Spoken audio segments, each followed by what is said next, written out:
welcome to another edition of Short Shift, presented by V8 Online and proudly brought to you by Direct Clark Services and, of course, Track Racer, Stephen Sandman Clark. Jay Kennedy, how you going, mate? Very good, and it's awesome to be here at Wynnum Motor Raceway with the Eggleston Motorsport team behind us. Fantastic, loving being here. Yeah, we've had a good opportunity today to catch up with Justin Ruggier and see how he's going. Absolutely unbelievable how he's going in the Kumo series, considering that he's never driven these things before and his worst results are second place. Yeah, he's doing fantastic. He's not happy with his second places in every race, but as we always saw when he's racing in the Iracing V8 Supercar series, he wants to win. Winning is everything. So, so he's going to do very well out of this. I think he's doing very well. Yeah, a lot of support from the iRacing community. I know every time we seem to jump online, you get a little bit of feedback from the guys, and I know the racer in him wants to win every outing, but when you think about how many laps he's actually done in those things, to walk away with a second place as his worst result, it's not a bad effort. Especially when you compare it to the guys that he's racing against and racing with in this series. He's doing fantastic, so we'll chat to him a little bit later, but before we do that, we'll talk about some news, and a lot's been happening since our last program. There was a fair bit of content released in the latest build. Yeah, a whole heap of content. Circuit of the Americas, number one thing. Fantastic track, we love it. And the BMW GT3 car, what a fantastic car that is. Yeah, sensational. And of course, you and someone got creative putting a short shift paint scheme on the BMW. Was it Matthew Barron who put that together, sent it to me? So the short shift livery available for everyone to have a jump on their car. So support us. If you haven't got a livery, you can chuck that on. And while we talk about that too, Mike Orloff was nice enough to paint up a V8 supercar, and of course that's on the Facebook page for you as a free download. So, we had the BMW, we had Circuit Americas, and one thing that I didn't see coming, but we touched on a little bit in our last show, was the Gen 6 Toyota Camry. Yeah, fantastic car. Obviously it's the same physics as the other cars, the Ford Fusion and the Chevy SS, but if you actually run three screens, it's a little bit easier to drive because you can actually see your gauge is a bit easier. So there you go. If you do run three screens and have a bit of trouble with the interior on the Gen 6 cars, run the Camry, you might find it a little bit easier. Oh, there you go. And of course, probably one of the biggest things was the lead up to the Indy 500, and the nice release of the latest was a DW12 Dallara Indy car. Yeah, fantastic car. Unfortunately, the Indy 500 didn't quite go the way that iRacing were hoping, but they will rerun that again soon. Internet service didn't quite go as well as they'd hoped, so unfortunate, but we'll have that running again very soon. I think that was just due to the popularity. I mean, everyone was so excited, the new release of the car, and such a great race, the Indy 500. There was a lot of criticism in regards to what happened, but I guess that's totally out of iRacing's hands, unfortunately. But they were nice enough to sort of pay us back a little bit in a way. Yeah, so anyone that had brought the car got a $6 credit back, so to use on other content. So for a lot of people, including myself, it didn't cost much for that car at all. That's right. Well, also, since our last show, we've had confirmation that the VF Commodore is all ready to go. They've got the CAD drawings in-house, and I'm saying it's season 4 possibly. Yeah, they may possibly do a release mid-season, season 3, season 4 when it's available. And they also are revamping the current Falcon, so we will have a new Falcon, and we'll actually have a Ford versus Holden battle. Fantastic. Finally after all these years. And all that will be on the newest Time Model 2 version 5, so that's exciting stuff. And mate, I'll tell you what, that's going to put a bit of pep in everyone's step for the V8 series when you've got Holden versus Ford. It'll be fantastic with what's happening in the future in the V8 Supercar series. Expect some big things to happen in the next few months. And some other exciting news, our next track to be released, that's in full works now. Yeah, full production for Donington, the Donington track, which is a fantastic track. I remember racing countless laps on it on every Toka Touring Car game. I was going to say Toka 2, that was my thing. Played it non-stop, so fantastic track. Love that track. Can't wait to race in the V8 Supercar. It will be very, very fun. GT3 series will be great there too. Excellent. I don't know if there's any more news. I think that's about it for the moment, is it? I think that's basically all the news, just in regards to our broadcast. Obviously, we're not broadcasting the iRacing V8 Supercar series at the moment, but we will be back very soon. We are looking at a few different avenues, so stay tuned, keep your eye out. There are some big things happening within us at V8 Online. We are working to get our weekly broadcast back up and running. Obviously, our Americas team doing a fantastic job with the Wednesday night Nascar, Friday night V8 Supercars, and obviously Thursday and Saturday in Australia, but expect some news very, very soon. And it was nice, I know it was a couple of weeks ago now, but it was nice the V8s Online got behind and did the broadcast of the Bathurst race. So you jumped back in the commentary box, mate. Yeah, I did. That was terrible that I jumped back in. But no, terrible was my driving. That was what I was about not going to talk about that. Luckily, we didn't get your crashes on camera. But we might have to find them for... No, that's all right. We don't need to say that. But no, it was great. And a big thanks to Kane Kraft, obviously directing the V8 America series, who got up at 4:30, something ridiculous, to broadcast before going to work on Monday morning. So that was great. So big thanks to Kane and the Americas boys for a great job. Fantastic. I've seen some of the things that that are on the table for the V8's Online broadcast, and it looks like exciting stuff. I think when everyone sees it, and hopefully it all comes to fruition, I reckon it'll be good stuff. And we've got all the right people supporting everything that we're looking at doing, so that's obviously going to make it even better. All right, well, we'll get on with the show, and while we're here, we've had a good look around Justin Ruggier's place, and I'll tell you what, I see this car behind me, and it just makes me want to jump in and have a go myself. Oh, I'm keen to. I might push him out, and I don't think I'll fit in his race suit, though. He's a little bit too small for me. So.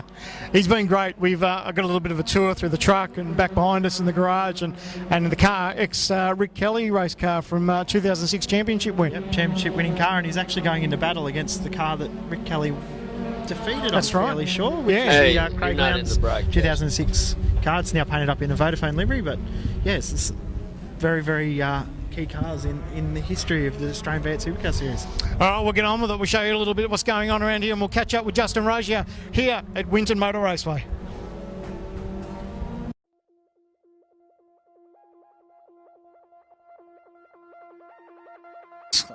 Dumped me at Kansas, Michigan, and Pocono, and then he turned to...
Welcome back to Short Shift. Joining us now for probably a regular on our Iracing V8 Supercar Series, one guy you will know and very familiar to us all, Justin Ruggier. How you going, mate?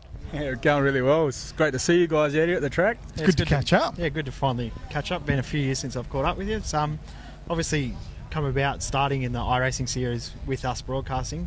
Tell us about how you got started in that.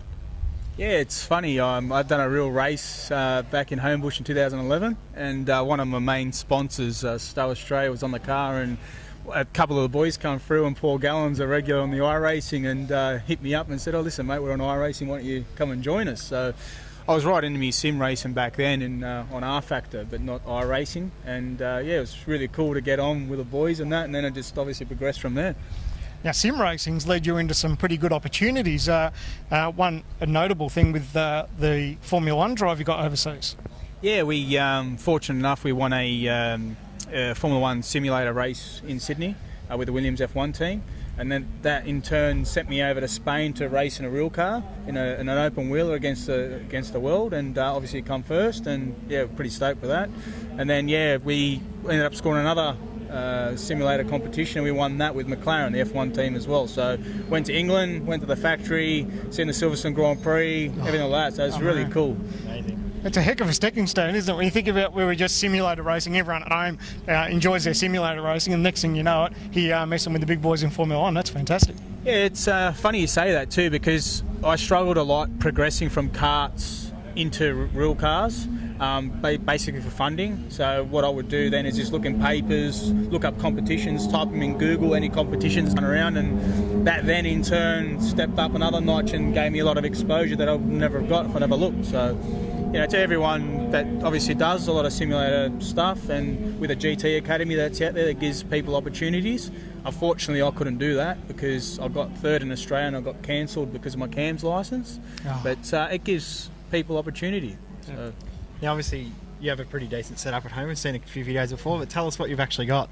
I've got the BMW wheel now. I've got a Vision Racer simulator rig, and I've got the CST pedals from Wollongong there.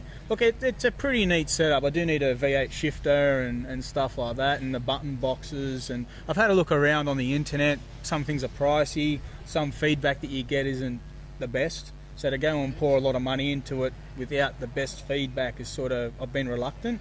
But yeah, I do want to step up the sim racing with all the gear and replicate what I'm actually driving, if that's possible. Yeah. Now, good thing to actually talk about since we're here at Winton. We've caught up with you. You're round 2 of the Kumo V8 Touring Car Series. How's it going so far? Yeah, we were very fast on Friday. It was pouring down rain. The car was an absolute rocket, and it's a level playing field for everyone. Obviously, Ryan Simpson's the benchmark with a lot of other guys that are here as well. In the dry, they've had a lot of data. With me, I've done no dry running here. So in the wet, we'll sometimes 1.3 quicker than the rest of the field. And then when it's come dry, it's a game changer for us. So yeah, we were struggling a little bit. The last race then, the second race of the weekend, we were pretty close, made a few errors, unfortunately. And that's, again, it's all part of learning, pushing too hard.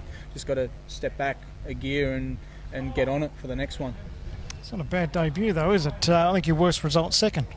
Yeah, it is so far, and look, and credit to the team. I mean, the team have thrown every single resource at me, and again, you know, I am inexperienced from this car side of things, but from another motorsport things, I've done a lot of laps at a lot of places around Australia in different categories. But yeah, it's a shame because I want to deliver, you know, and trying to deliver against the best guy in the series, and the Kumo series is hard as well, and trying to benchmark him and break where he breaks and break later than him is not necessarily the right thing to do, because he's right at the limit, and if you try and exceed that, then you just lose more ground again. So it's about pegging my mind back and just doing the right thing in the car and just make sure that we get the best result that's possible. At the moment, second is the best place I can finish, it's not ideal for me because I want to win. Well, we've seen you always want to win. Same in the iRacing series, second wasn't quite good enough for you. Yeah, with the iRacing stuff. To haunt you as well. Yeah, with the iRacing stuff, yeah, you know, a lot of people throw a lot of hours at it. The hours I don't really have anymore, and the car doesn't really react the way I like it. And the real stuff with the V8 has sort of fallen off a little bit, but hopefully with the new VF model, the tyre model, they'll address that and get that happening, and I'll be back into it straight away, no doubt. Now, one thing we're all interested in, I know us sim racers, you're fortunate enough to step into these bad boys, so you can sort of get a feel for how realistic our game is compared to these things. I know there is some sort of difference, but how noticeable is it? Yeah, it's definitely noticeable. The car on the iRacing, yeah, it's in my belief, it's a long way off. Yep. But I'm sure, you know, a few years back when Shane and Scott were right into it, the car was, I haven't driven a V8 supercar back then, but the car was really good to drive. Sort of when they've stepped back a bit, it's sort of fallen off a little bit, and hopefully iRacing can address that. But yeah, it's definitely noticeable with the braking applications, the turn-in and the exit. The car seems to be, in real life, more planted. With iRacing, it's sort of more floaty. Yep. And yeah, that's not really, it doesn't really suit me at all, because I like to drive off the front tyre, let the car roll more, and don't turn the car with the throttle. Yep. And that's a noticeable difference for me. Yeah, you were talking before about obviously driving Aussie racing cars back in 2011 at Homebush, but you have done a fair bit of real-life driving, especially in Aussie racing cars. Yeah, like I'm still doing production cars. We're winning the Australian Championship at the moment. We're level first. Racing karts. I race karts again all over Australia. We're coming first in that endurance championship, and currently I'm second in the Kumo V8 touring car championship. So yeah, we're doing some miles. I've had 7 races. Well, this is my 8th race this year, and we've had 4 wins and 4 seconds. After today, we'll find out. Now, for people who don't know, this car's got a fair bit of history behind it too. Yeah, it's pretty cool. When I raced at Malala for the first time and been in the car for the first time, I never sat in the car. Even when I'd done the deal, I never sat in it. Oh, there you go. And it was still in livery with Rick Kelly's Toll HSV and Hertz and Oryx and all that stuff on it. It's pretty emotional, I'll be honest, because as a young kid, that's what you want to do and what you watch and what you live for, mate, when you're a motor racing fan, isn't it? Yeah, that's right. So that's right. To see a lot of stuff that Rick Kelly's still got in the car, you know, the name that he called it, you know, Crystal, he's right in the jet planes, I believe, and it's still got the stickers all on the visor strip that the team have left it that way. Yep. A lot of people were gutted, you know, we changed the livery, but hey, you know, I've got brilliant sponsors on board, and they need to be known, and they need to be known they're helping me. Yep. And the team in that fact. So hopefully we can just keep going. But yeah, you're right, mate. It's got a lot of history, and it's just amazing car to drive. Amazing. And that livery you have got, that is pretty cool, especially the whole team always running the same livery. It's a nice livery. In saying that, you know, Eggleston Motorsport, and that's why we joined them. They're very professional. You can see the inside the pit garage, you know, how much effort they go through with the signage, with the branding, with the catering, with looking after my sponsors, with the feedback they give my sponsors with race results. It's important. And we put people in for ride days and all that kind of stuff. So look, at the end of the day, it gives everyone a real life experience of what it's like. And when we're on track, photography, TV, mate, it's awesome. Yeah. And that continues into the Fujitsu series too, because that professionalism that you see here, regardless of whether it's just a Kumo series or what it is, you see that in the Fujitsu series too, and that's a real credit to Eggleston Motorsport too. Yeah, look, they've done an unbelievable job. And they've got 3 very competitive cars in the Dunlop series. Look, hopefully maybe next year we can. I mean, it's very early days yet, but hopefully that's what we're working towards. We want to be on that grid and give it a real crack and see where it ends up. But look, I'm at this stage of my life and my career, I'm really happy with the opportunities I've been given. And again, to be with such a great team, so relaxed environment, but you know, talented people that want to win, and that's why we're here with this team. Yeah, one person I want to talk to you about. It's a person here that's very, very special to you. Your old man, Joe, he's here. Yeah. Tell us what he means to you. Look, my family is a big thing to me. It's unfortunate my brothers and my mum and all that can't be here, but my dad, he's my number one fan. And I'm grateful as well that I've got a lot of support from Iracing, a lot of support from my friends, me relatives and all that stuff. And it's real humbling, you know what I mean, to know you've got so many people that are backing you, helping you. And again, look, I learn, you know, every time I get in the car, some people, friends, oh mate, why are you doing this and why are you doing that? And then it's like, okay, yeah, sweet, that's actually a good point. So with me dad, mate, he's everywhere, and my mum and dad, and that's why I'm here. They're actually helping me out. They've actually sponsored me a bit to help me to keep going. And look, hopefully, you know, I can deliver for them as well. Glad you brought that up. He's such a nice guy. We had a chat with him before, and real credit to great family figure. And no doubt you're very proud. And mate, we've still got another race to go, because this is, as we're filming this, you've just finished race 2. Still got race 3 to go a little bit later on. How are you going to go, buddy? Yeah, well, going back one further with my dad, just quickly, with Iracing, he watches every single race, every broadcast you guys do. He's got his own headset. He listens into our chat. Right, so but he's not allowed to talk to me, and if he does, I'm on mute. Right, so and sometimes during the race, he sends me a message: "Stop hitting the curbs" and stuff like that. So your own team manager, mate. You can understand how passionate he is about it. And look, I love my family dearly, mate, and I'll do anything for them, and they know that. I spent 2 months in India last year with my middle brother, trying to get his eyesight back. But yeah, for race 3, look, it's about getting a good start.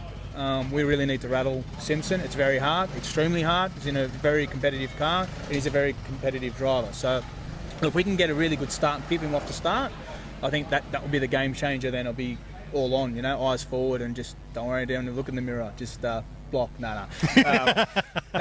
Look, I just want a good result. I want to try, even if he's in front, try and minimise the gap and try and peg that back a bit, go away with the data, review everything. Again, there's a few things the team told me first thing this morning, hey mate, yeah, we've looked at this and we found this and you need to do this. And then they get on the radio while I'm on the track and say, hey, break a bit later, do this, do that. So again, it's a learning curve. We don't get a lot of laps, mate. It's 9 lap races. So to learn a lot in that time is very, very hard. Yeah. Okay, but in the wet, different story. You know, the car, me, felt comfortable, a lot of grip, settings are right.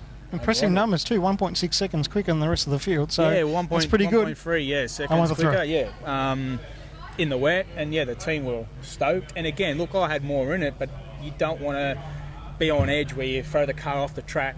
When you hit the grass, you can hit a tyre barrier and create work for the team, which you don't want to be doing, especially when you don't have much time to turn around the car and big money to fix. And for people who don't know, aren't familiar with the Kumo series, Simpsons is a benchmark in this championship, so don't be too hard on yourself, Tiger. A pretty impressive debut considering you've been fastest in practice, both at Malala and here. You've qualified second, you've had second results in the races. It's pretty good stuff. Cheers. Look, when you look at it, he's beaten a lot of competitive drivers that have moved on to Dunlop Series and the Carrera Cup. Yeah, I am hard on myself because I used to race him on Iracing actually, and probably one of my best wins was beating him on the last lap at Laguna Seca when he's blocking me in the MX-5 and he braked a bit too early, went around the outside and pipped him over the line. I was stoked, yeah. So we've got a bit of history on the Iracing side of things, but you know, at the end of the day, man, everyone's human, everyone's beatable. He's beatable. I've got to lift up my game, be smart, tune the car right, and get on with it. So. We'll press on, but like I said, you know, I'm so grateful that Rachel and Ben from Eggleston Motorsport gave me an opportunity. I just want to deliver for them and do the right thing for them and give them the result they deserve. Yeah. Now, one thing we normally ask people that we interview on our show, important question, is Holden or Ford man, but I think he's probably going to say the General. What are you going to say? You might have to. I'm not too fussed. I'm not too race fast. Car's a race car. Yeah, I'm not too fast. I mean, whatever's faster, really. We can badge it later. You know? We can put whatever badge you like on there if you want. But no, look, I'm to be in the Holden again. It's got a lot of history. It's got a lot of performance. Though Simpson's car's got a lot of history too. Craig Lowndes, Triple Eight car. Yeah. Excuse me. So yeah, we're at the best of them. But yeah, I honestly love this car. This car's just awesome. The sound, the note, I can't explain it. It's just when you get in it, I just want to drive it home to Sydney, but I don't let me. We'll see how we go. I might be able to convince him. Fingers crossed, mate. Yeah. Fingers crossed. Well, we appreciate you've taken out a lot of time for us to hang around and annoy you and have a chat with you. I appreciate it. I know everyone at home appreciates too, because there's been a fair bit of interest, especially in the iRacing community. Every time we talk to people online, they're all chuffed about how well you're doing, mate. And we just can't thank you enough for spending some time with us, mate. Look, anyone's more than welcome. Now, the iRacing community, if you're ever around in the area, please drop by. Just send me a message on Facebook. That's where you'll probably find me. And more than welcome. I'll take you through the pits and show you what it's all about. It's good giving people at home that they're on the simulator a real life look at it. And when you pop your head underneath one of these things, you get to see the amount of work that's in it. It's unbelievable, mate. And that's why it's so expensive. So, look, I'm very humbled by the iRacing community. I got a lot of messages when we made the announcement, and a personal thank you to each and every one of yous. And hopefully one day, we can deliver and put this thing up the top of the podium. Fingers crossed. That's the next one. Luck, yeah. All right. Appreciate it. So Thanks, much, mate. guys. Cheers. Take it easy. Pleasure, mate. See you, mate. Thank you very much. Thanks, buddy.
Hello, race fans, and welcome to a special edition of the NASCAR iRacing Series Midseason Recap Show. I'm JD Smith from V8's Online, and with me tonight for all the fun action we're going to have for you, it's Kane Kraft, my good friend. Kane, we got a very special show tonight. Got several drivers that have been battling their butts off for the road to pro, and they have really been working hard to get there. It's been a bumpy and fun season along the way. It's a week off. They got a week of rest that they thought, and instead they're going to come and have a chat with us and kind of reveal kind of behind the scenes look at how things have been for them thus far through the season and what to expect the rest of the way. Got a lot on the slate tonight. For those of you that were watching the show, we thank you for watching Short Shift with us. Our good confidants, our from Australia, put on a heck of a show. Sandman and Jay put on a really good show. That was one of our favorite episodes of Short Shift yet. Got to give credit there to Justin Ruggier for a fantastic job. Just really great to see guys come from sim racing community and then seeing them on the real world track like that. It really is special. And they're becoming more frequent. You know, Justin Ruggier is not the only one to go from the simulator to the real car. We got, from the NASCAR side of things, we've got Josh Berry, who's doing really well. He's sounding like he's going to be a nationwide car, so that's fantastic. That's really big. I'll be rooting for him really hard throughout this season, and I suggest you all do the same. Here in the sim racing community, we kind of have to stick together, and I think that it's going to be a big part of the future of racing. I think that sim racing is becoming a viable source to find new talent, and I believe that's something that we're starting to see happen really often, and it makes me excited, Kane. It shows that you don't always have to be born into it anymore. You don't have to come from an extremely wealthy family to be found in this racing community anymore. It's possible to get on the sim racing and become one of the best, and you're going to be noticed throughout the world, and that's phenomenal. It really is great. But we have some drivers here to talk about what we've seen throughout the season, Kane, here on our off week. If you guys want to, before we even get started, just want to let you know all of our broadcasts that we're going to be talking about tonight can be found on YouTube/V8's Online, and you can find them all in order, actually. Looking at the NASCAR iRacing Series tab, Kane put that on there for us so that you can watch every race in order. Also, if you don't want to look there, you can also catch them. It's a little bit harder to find, but you can go to our website at v8online.com and just click on the NASCAR tab, and you can find our most recent races there. Well, without further ado, Kane, I want to get this show started, and we're going to start talking to some of the drivers who have come in to chat with us a little bit. And a lot of these drivers that we're going to be talking to tonight, some of them have already pretty much guaranteed themselves into the road to pro, and some of them are kind of on the cusp. They're a little bit on the bubble, so it's a little bit more shakier for others. We're going to talk about some of the guys and how they got to this position thus far. If you're a new sim racer, this is a great show for you to tune in, because you're going to get to hear from some of the guys that have already walked the walk. They're on that road to pro, and they're almost there. So it's a great time to hear from them. Without further ado, I'm going to go ahead and bring in Ryan Lowe to have to kind of lead things off for us. So without further ado, here he is, Mr. Ryan Lowe. Welcome to the show. Nice to be here. Oh, man, it's a pleasure to have you here on this special occasion, this special show here. It's the mid-season recap show, and just wanted to talk a little bit about kind of how things have been rolling for you this season. Tell us a little bit about the start of your season and kind of lead us up to where you're at now. At the beginning of the season, I was on this fun team with a couple of my buds that aren't racing anymore, and we were just gonna try, not thinking anything big, and started out, if you saw in the broadcast, I was running back like 20th about every week until I would say the V5 came out, and then I joined up with Nexus, and ever since then it's been getting inside the top 10 and everything. And so I think that's probably where I am right now. It's just we're hitting on stuff, and hopefully this new build we can hit on again and keep doing what we're doing, because it's been rolling. It's fantastic, and Ryan, it's been a pleasure watching you out there, getting to know you.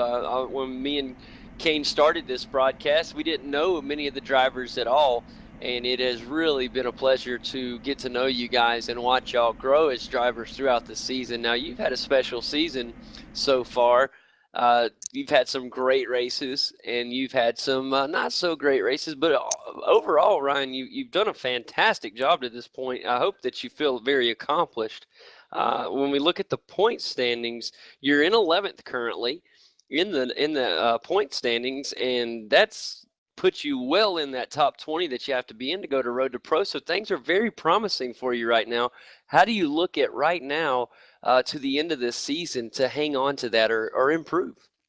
Well, my plan is I'm just going to keep running every week, and I'm just going to do what everyone else is doing is the last 4 weeks of the season. If we, get cut off on the week 22 and those 4 drop weeks, just try to override your bad races, which was for me, Charlotte, Daytona, and a couple of those.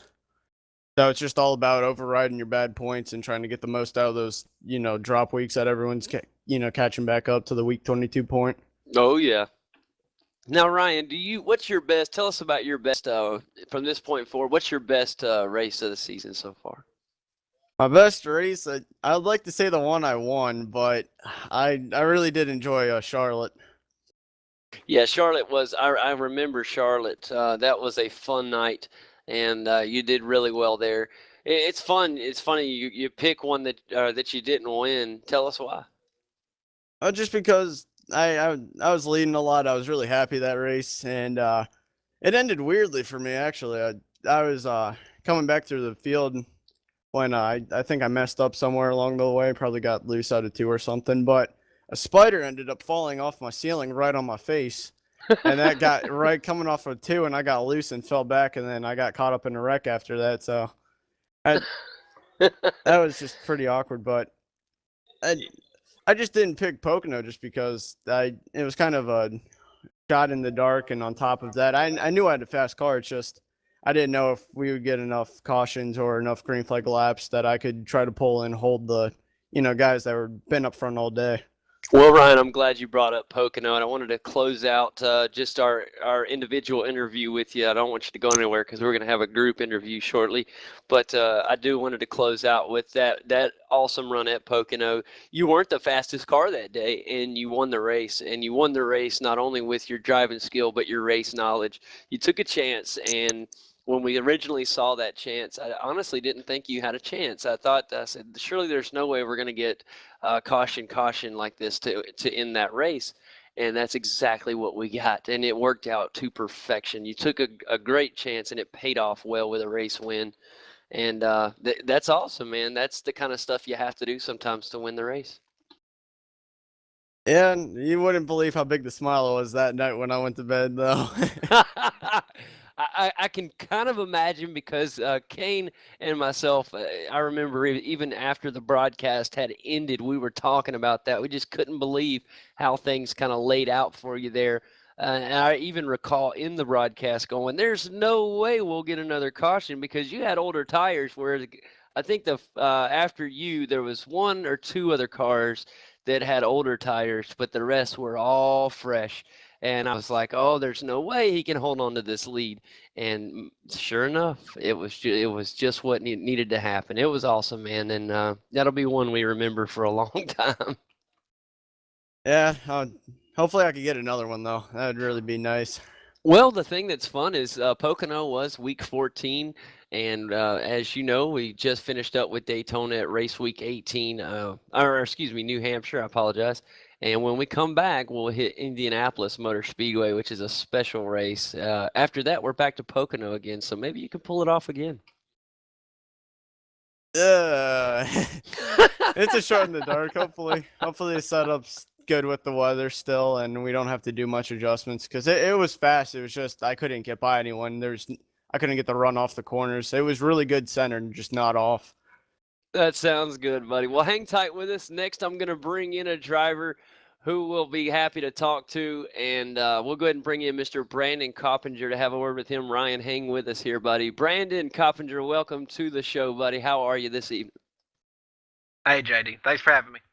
Oh, absolutely. It's our pleasure, my friend. And we just got through having a chat with Ryan, and we were talking a little bit about just kind of bring us in Brandon ninth in the points, and now that I have a more recent points, thanks Kane for hooking me up with that info. I'm sorry, Ryan is not 11th in points. He is actually 7th in points now. So I apologize, Ryan, about that, saying you were 11th. And Brandon is actually 9th in the points. So Brandon, tell us a little bit about how this season started and lead us up to kind of where you are now in the points. Yeah, really the whole season has just been one big blur for me. I just been just trying to plug away each week, working hard on wherever we're racing at, and trying my best. And really, to be honest with you, I think I've succeeded in trying to be as quiet as possible, without letting anybody know that I'm actually doing pretty decent this year. I've tried to stay out of drama. I've tried to stay out of any issues, and I've just really just been as quiet as possible. And I'm trying to quietly make pro this year. And so I've been fortunate on a few races to score some good points, and there's some weeks where the hard work paid off, and so I'm very I'm happy where I'm at, but I'm still nervous about the last 7 weeks. Absolutely. You're in a great spot right now, Brandon. Ninth out of the 20 positions that will make it. You're in a comfortable position. I understand the stress level, but coming through this first 18 race week so far, what's been the best week for you that you recall? Pick one race you think that just really stuck out for you. It's been really it's actually been Daytona, believe it or not. We've raced there twice this year, and I've came away with a couple top fives, and so I've really been happy with how I was actually looking at my points just the other day, and I think it was something like I wish I had it in front of me. I wish I was ready for it. I've scored like somewhere over like 658 points just at that track this season. Wow. So yeah, I mean it's been, now some of these guys, they've probably scored better in 2 races, but that track, and I've been very fortunate. That's a wild card track for a lot of us. I mean it's, you literally just go in the race and hope things pan out. But that's definitely been, those 2 weeks, the very first week, and then the one we raced a couple weeks ago. Those have been, the biggest races for me this year so far. That's a good sign, Brandon, because when Daytona plays well for you, not once but twice, that's a really good sign. You mentioned it, a wild card track. It is. It's so easily to get caught up in something that you had no part in there, and your day can end. We saw a lot of good drivers go down at Daytona in both races, and so for you to put yourself in a position to come away with 2 top fives, that's just excellent, and it shows that luck is on your side. And I think sitting at 9th right now, what's kind of your mindset going into this last part of the season to maintain this top 20 and make sure you walk away with those black stripes? Well, my fingers are crossed. I mean, and so I'm, I think in terms of being lucky, I think a lot of guys would probably tell you that I'm lucky to be in where I am, and I am thankful to be in the spot. But as far as the rest of the season goes, I know Watkins Glen won't be any good for me. I'm not a road course guy. I hate it. I despise it. But I will try. I will try. I will say that. And I know that there's the biggest key for me is I think the bigger tracks like Pocono, Indianapolis, and Michigan, I think I'll do okay at those places. I'll do just fine. I'm going to be nervous when it comes down to being at Bristol and Richmond because, again, the way these races have been panning out, being very, guys are really aggressive, guys are really going for it, and so if those races are going to be really important to try to get through the mess and score good points those weeks. So I just feel like, man, I really just need a few more weeks. I mean, I know you said I was in a good spot. I don't care if I finish first or 20th. I just want that black stripe, and so As long as I can get the job done and stay in the top 20, I'll be happy. But I'm definitely nervous when it comes to those two short tracks at the end of the year. You'll definitely see a lot of emphasis. I'll put a lot of emphasis in those weeks. Well, I tell you what, Brandon, it takes a lot more than just good luck to get you as far as you've made it, buddy. So you need to take that into consideration. You've had a fantastic season to this point. We wish you the best the rest of the way. Don't go anywhere. We're going to bring you some more drivers. And Brandon, thanks so much for having a chat with us. We're going to bring some more in before we go to our group discussion. Next, let's bring in Casey Tucker. And have a chat with Casey. He's had an interesting season. So without further ado, Mr. Casey Tucker, welcome to the show. How's it going, guys? It's going great, man. A little bit of off-week chatter here, off the track, but on the mic, talking about what we've done so far in this season. And Casey, you have had a fantastic turnaround. Your season, well, let's go all the way to the beginning here. Now, we ran the first ever for Kane and myself. We ran a private hosted session to kind of get to know you guys.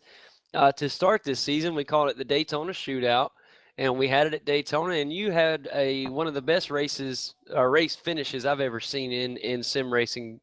Period. 2 1,000ths of a second between you and second place. It was just a phenomenal finish.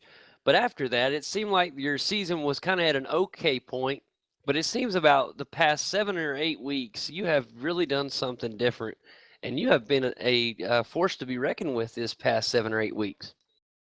Yeah, the that first Daytona race, it went well, and I appreciated y'all, broadcasting that race and putting it on. It was fun. A little messy at the start, but at the end it was pretty good race to the finish line. And then like you said, started off good with like the Daytona 500 second split. I won that, and then after that we just kind of went to some tracks where we didn't quite put in the time of testing we probably should have, and we thought maybe that the older setups that we had would be better, and they weren't. So we tried to piggyback off of last year's setups too much, but ever since the new tire model came out, that is really what turned it around, because none of the old setups were any good, so we had to improvise and start from scratch basically and make our own, and that's really where all the speeds come from. That and just us liking the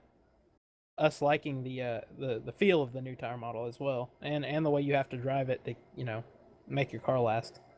I'm glad you brought up the new tire model. Looking back, I believe it's we got the new tire model about 5 or 6 weeks back, maybe even farther than that. It's hard to remember the exact date when it came out. What differences have you felt? Obviously, it's been highly successful for you since the new tire model, and I hadn't even taken that into consideration, Casey. But obviously, it's helped you out a lot. What is your impressions? Compared to the old tire model, it's just a lot more drivable. You can drive the car around the track a lot more, not sideways necessarily, but you have that ability to kind of pedal the car and have it a little, have it rotate, but not lose it. Yeah, not be spinning out. But with the older tire model, you couldn't have the car slide at all, because if it slid, it was, 1, losing speed, and 2, it was it didn't like it. It would want to crash. It had you couldn't yaw the car out, because if you did, it would want to just spin and go backwards in the fence. But this one, if you get a little loose, you can kind of hang on to it, with the car being a little freer, and you don't have to be, plowing quite as much. That, and they did some things with the aerodynamics of the car as well that I think gave them more downforce. It took a little of the straightaway speed away, I believe, but then the fact that you carried more corner speed made up for that. The new tire model, I just liked it a lot better because the car has a lot more drivability.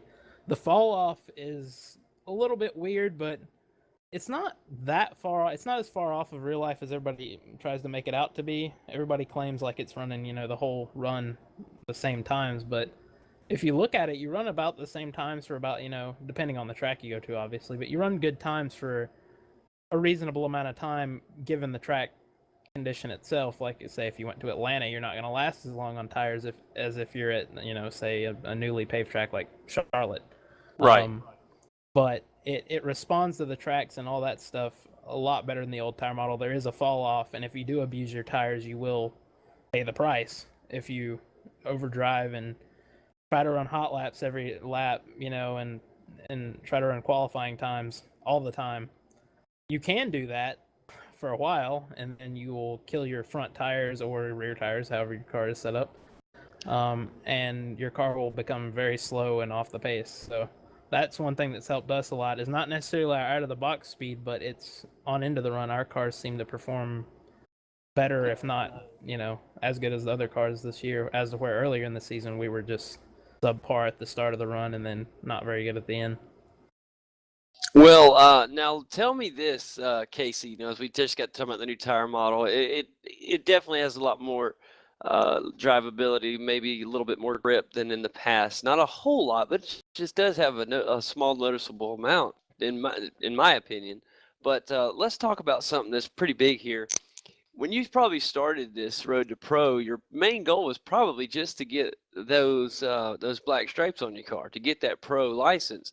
But Casey, you're in a unique situation here. You're third in the points. You actually have a chance to win this thing. How do you look at this, the final weeks here, and go about doing that? Well, it's not going to be easy, because the two cars I'm racing against, being the points leader and second place, are both teammates. So they have what I have as far as setups and speed. So some places, it's going to come down to if I like the tracks better than they do, and I happen to, have a better feel for them than they do, I may be able to beat them. But Patrick has a pretty big lead, so it won't be easy. But if I can maybe, happen to get lucky with the tracks as far as I like them, I don't know the exact schedule because I don't know, I just don't pay close enough attention. But I'm pretty sure some of the tracks coming up I like. I know Indy, this coming up race is going to be, it should be pretty good because I like it a lot. It's a fairly fun track. It's tough, and but it's a lot of fun. But like I said, it's going to be hard to win the points because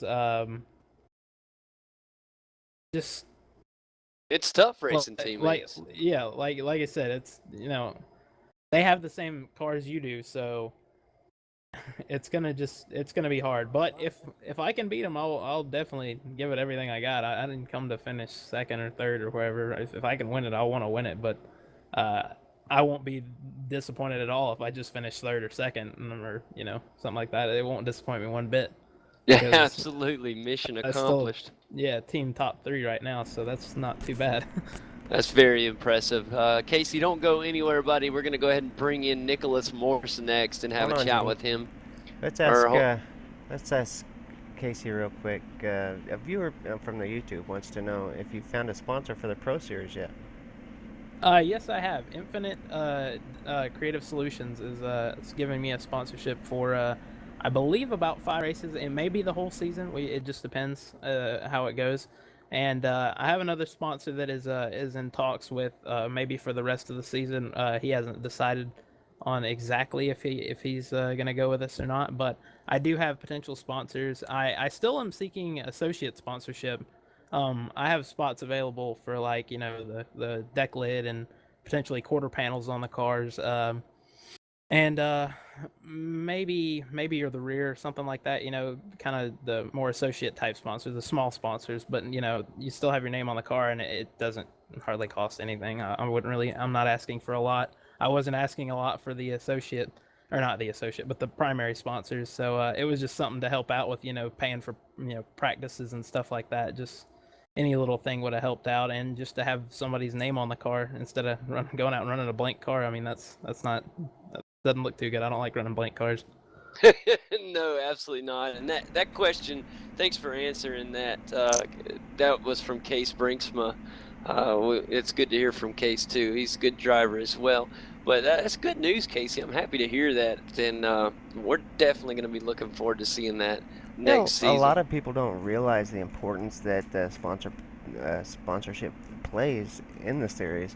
And a lot of people don't realize how little of a contribution that it takes to become a sponsor on a car.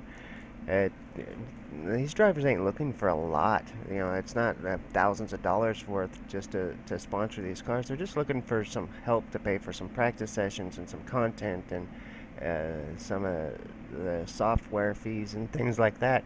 So it don't get tremendous. You know, the broadcast, we have to get sponsors as well to try to cover some of the costs.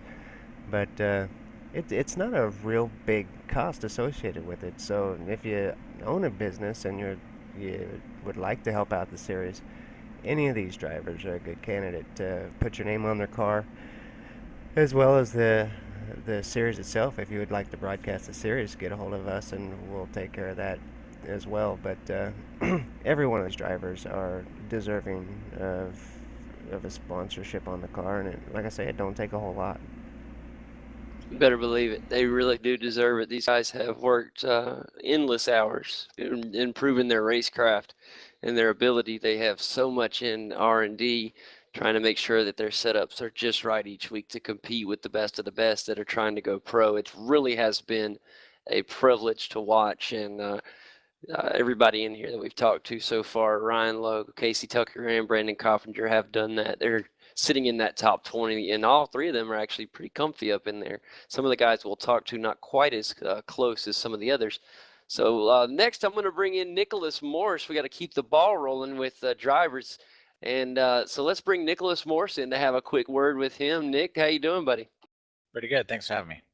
Oh, absolutely. Nicholas, we've had a good time talking with some of the drivers about how things have gone to this point. And we'd love to talk a little bit about how your season started and kind of carry us up to where we're at now as far as how you have prepared yourself to get up into this this group of guys and trying to get that pro license. So far, it's been pretty bad, honestly. It's been pretty frustrating. Sorry about that, buddy. Say that one more time. So far, it's been a pretty frustrating season. Started off pretty poorly, and then I was kind of dropping to like 36th, 37th in points. And I was just kind of getting frustrated, just in a lot of other people's messes, kind of what continued from the pro season, the season before.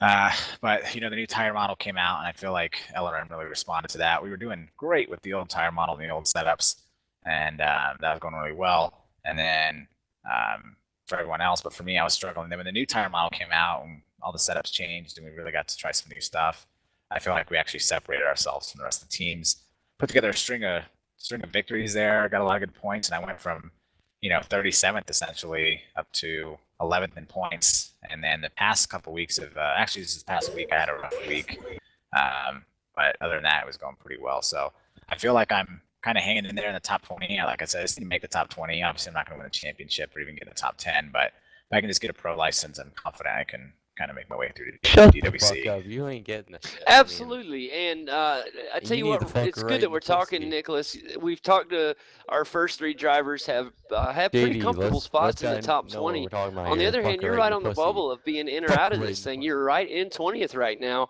And it's great because you're almost there, but at the same time, it's got to be a little stressful knowing that you're right on that cusp of being pro or not next season. How do you go about these last few weeks, and how do you attack that?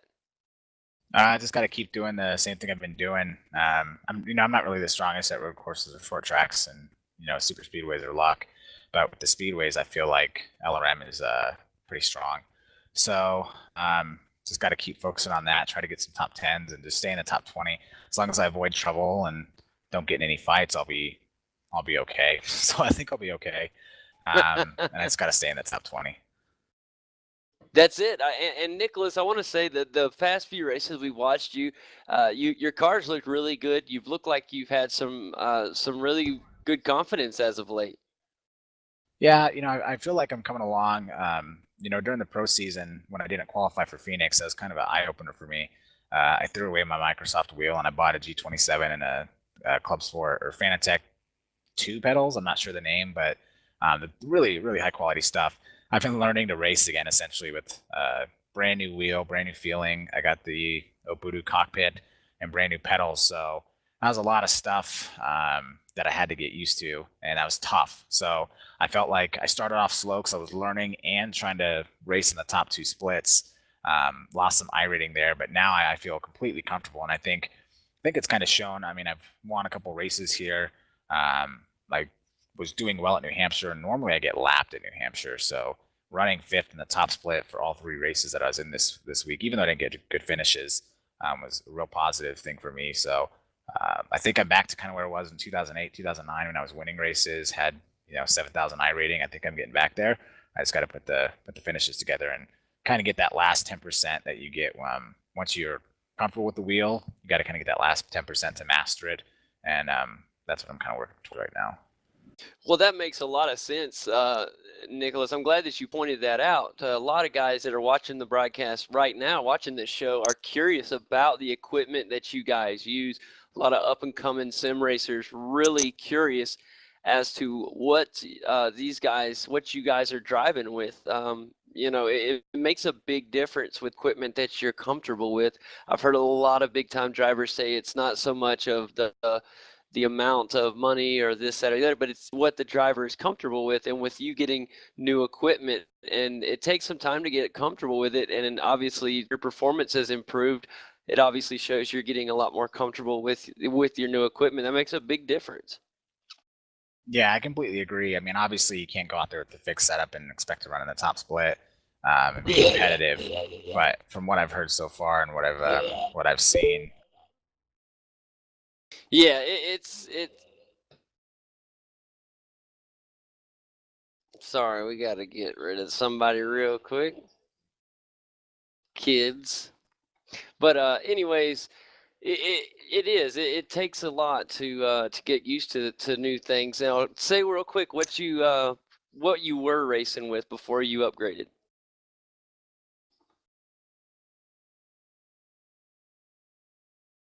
I think you might have banned him on accident. Oh no, I apologize. See if we can get him back. Yeah, that I'm not sure. I got the wrong one.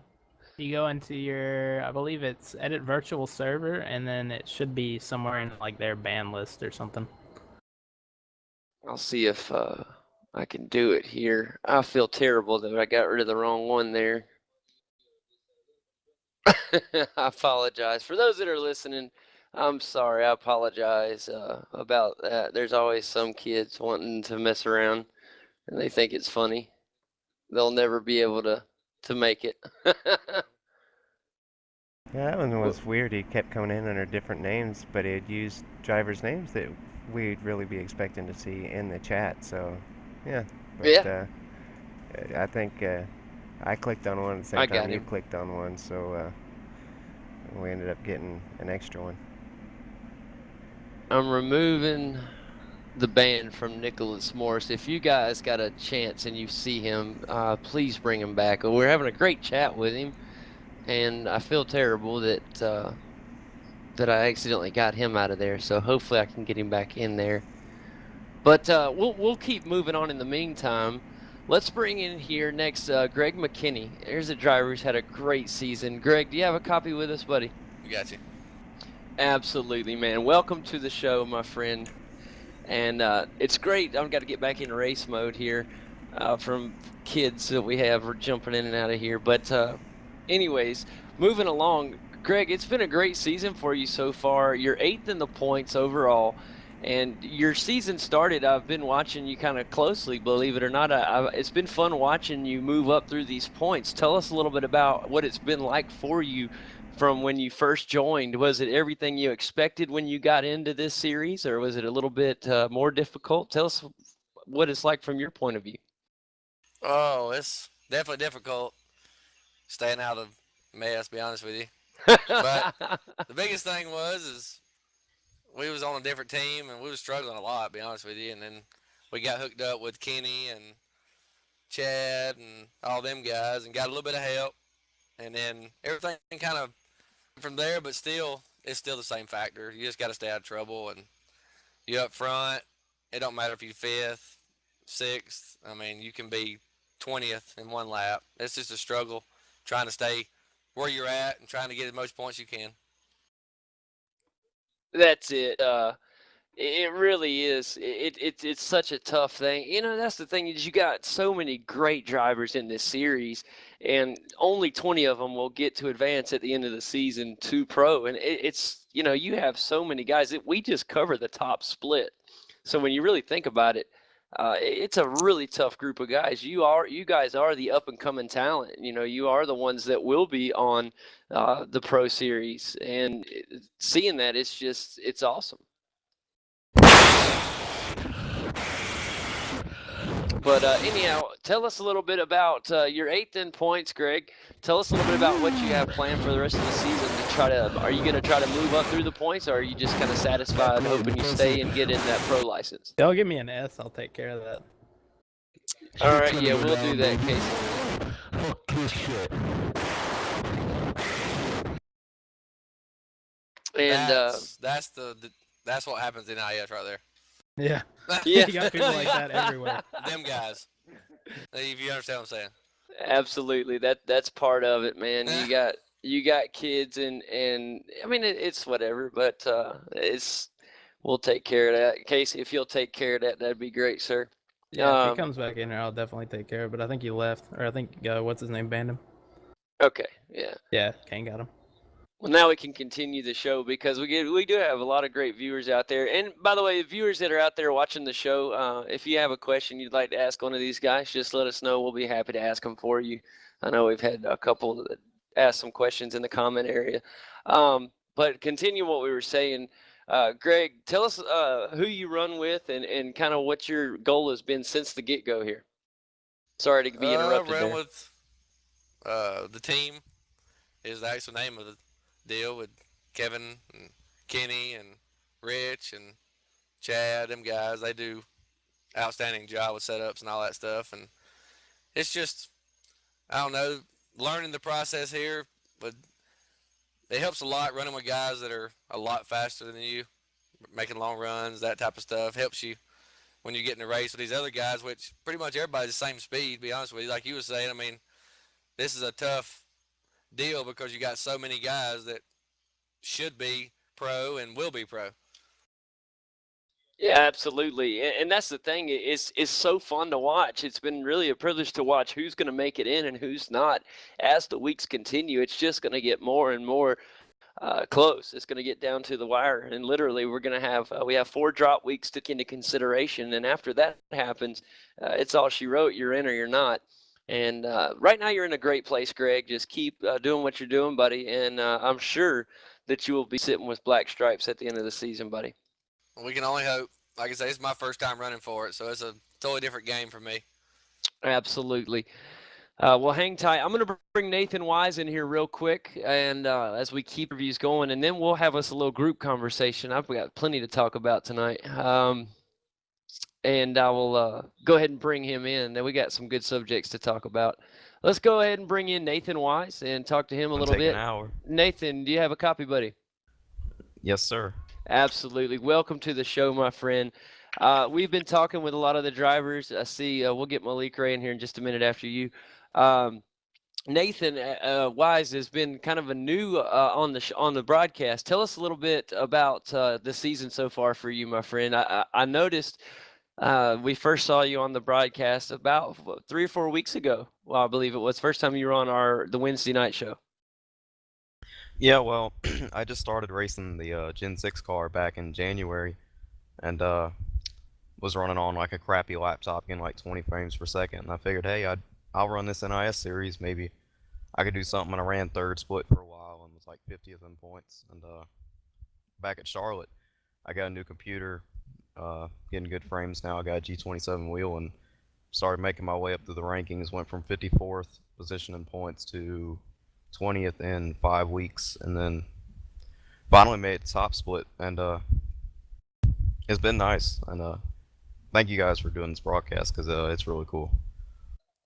Absolutely. And Nathan, ever since we saw you come in, well, we just see a new name, and we were real curious about you and kind of where you come from, But you have joined the series, and you've run very well with this group of guys. So for you to just start driving the Gen 6 car in January, that's very impressive. And I'm glad you said that about running on a crappy laptop, because you wouldn't believe it, but that's exactly what I do right now.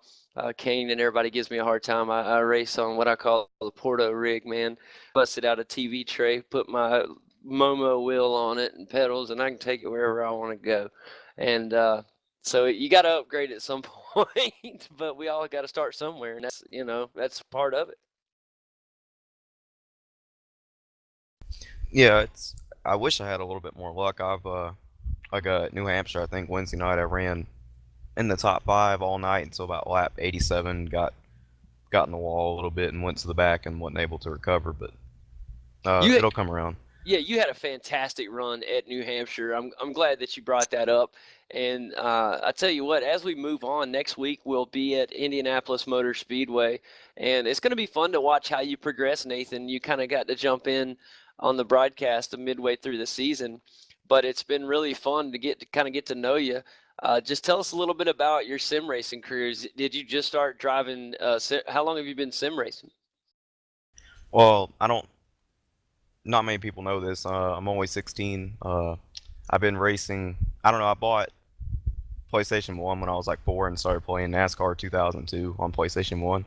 And I played NASCAR on Xbox. I don't know if you can call that sim racing, but I've been doing it since I was 4. And I heard about iRacing about a year and a half ago from a friend on Xbox and bought it last February, just messing around. I figured maybe it would help me racing in real life. I've raced go-karts for a while on dirt ovals. And I raced it for about a year, did a bunch of junk leagues. Didn't really mean anything, more like demo derbies than anything. And after I got out of the league, one of my other friends got out of that league and said, would you like to start kind of like a race team and run A Open with me? And I didn't really know anything about the Pro Series or DWC at the time, and I just said sure. I just did it more for fun. And after a month or two, Shane Miller and the guys from Wahoo asked me and my friend to join the team, and I did, and they started putting good setups under me, and I started running well, and they said, you ought to try running the NIS, and that's what I did, and I'm pretty glad I did it. We're glad you did too. Nathan, we got to talk. We've been talking with every driver about the point standings, and currently you're right there on the bubble of getting that pro license. You're 21st in points. How do you view these last several weeks in this season? How do you attack that, knowing that you're right there on the verge? Well, coming into this season, my goal was set probably top 40 because I really didn't know what my potential was, not having raced around many of these guys and not knowing how I stacked up. But now that we're about 8-7 weeks left, I'm nervous about it. I think it's going to be real close. It's going to come down to the wire for sure. I'm real close with Nicholas Moore, Shane, my teammate, and a couple other guys. But I think I got it. It's going to be close. That's good. And before I move on to Malik here, I just wanted to say, I think it's awesome, man. When talking to you, you do not sound like you're 16. So that shows a lot of maturity, man. And you've done very well in this series. And I hope that you continue to do well. It's been fun watching you the past few weeks, and we'll definitely be pulling for you, Nathan. I think it's really neat that you, even at a young age, found, even though you may not consider sim racing to be on any console games, you have to, even Sean Cole will say it, you can't deny some of these games because they may not be sim racing, but they get people to sim racing. I found iRacing through NASCAR Inside Line. What is the Xbox game? I played it and it was just terrible. And I said, there's got to be something better. And that's when somebody told me about iRacing. I looked it up, and of course, the rest is history. But you're absolutely right. That you have to give credit where it's due. Don't give credit for what it's not. Give credit for what it is. You know what I mean? And so it gets people to the right place. And so without it, they may not be here. So we're glad you're here, buddy. And it's been great talking to you. Don't go anywhere. We got a lot to talk about. Thanks a lot, Nathan. Yes, sir. Thank you very much. Next, let's bring in Malik Ray. Malik, here's a guy right here. Kane can vouch with me. Somebody that has grown so much over this season. with his racecraft and his ability. It's just been remarkable. Malik, how you doing? Pretty good. How about you? Doing fantastic. Malik you have had it. That's not Malik. Oh, it's not good. Well, we'll boot him. I already did. Good deal. Well, As Malik he Ray's talked. not here. I took care of that. I didn't think it was him, to be honest. But I messaged him on Facebook and he didn't reply, so there was no way it was him. Yeah, good job I think getting rid of him. I have gotten Nicholas Morse unbanned. You can try it. We'll see. But anyway, if y'all want to try it, go on to somebody else. He accidentally banned him when he was trying to ban that other guy. I accidentally banned Nicholas Morse. I did not mean to, and I feel terrible. He was actually giving a really great interview, and somebody ruined it, and we'll get him back in here, hopefully. But in the meantime, we do have some more. EJ Aor's here. So how you doing, EJ? I'm just doing wonderful. How are you? Oh, doing great, buddy. It was fun watching you the other day on your birthday, man. That was a pretty cool day. We were sitting there, and we said, "Oh, it's EJ Aor's birthday," and then you're out there driving your butt off, man. Tell us about that one. Oh, that was definitely an interesting race for sure. That was Michigan. It's kind of cool because I turned 21 that day, and it was also car number 21. But I believe I wrecked back running about 35th, and came back and finished 14th. It was a cool battle with Timu. So. It's a pretty fun race for sure. Yeah, it really was. Michigan was just an unbelievable finish. I don't know how many of y'all got to watch that broadcast, but I went crazy on it, ran out of breath, just trying to keep up with the action. It was really good. We've had a lot of good races like that this year. And EJ, just tell us a little bit about your season, though, what it's been like for you coming into this group of guys and trying to compete with them.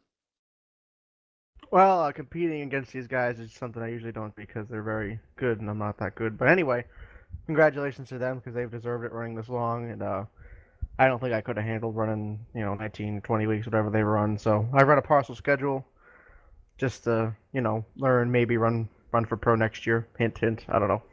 But, That's what we wanted to hear. Yeah, well, these guys have really deserved it, sticking it out that long because I get frustrated real easily and I get, I end up wrecking stuff. So, we got a few top tens this season, had some fun, had a shot at the win at Pocono with Ryan Lowe, but I decided to get horrible and wreck on the restart. But, yeah, other than that, it's been a fun season. It's been awesome. It really has been fun. And EJ, Kane's thanks. Maybe do you spot for any of the DWC guys?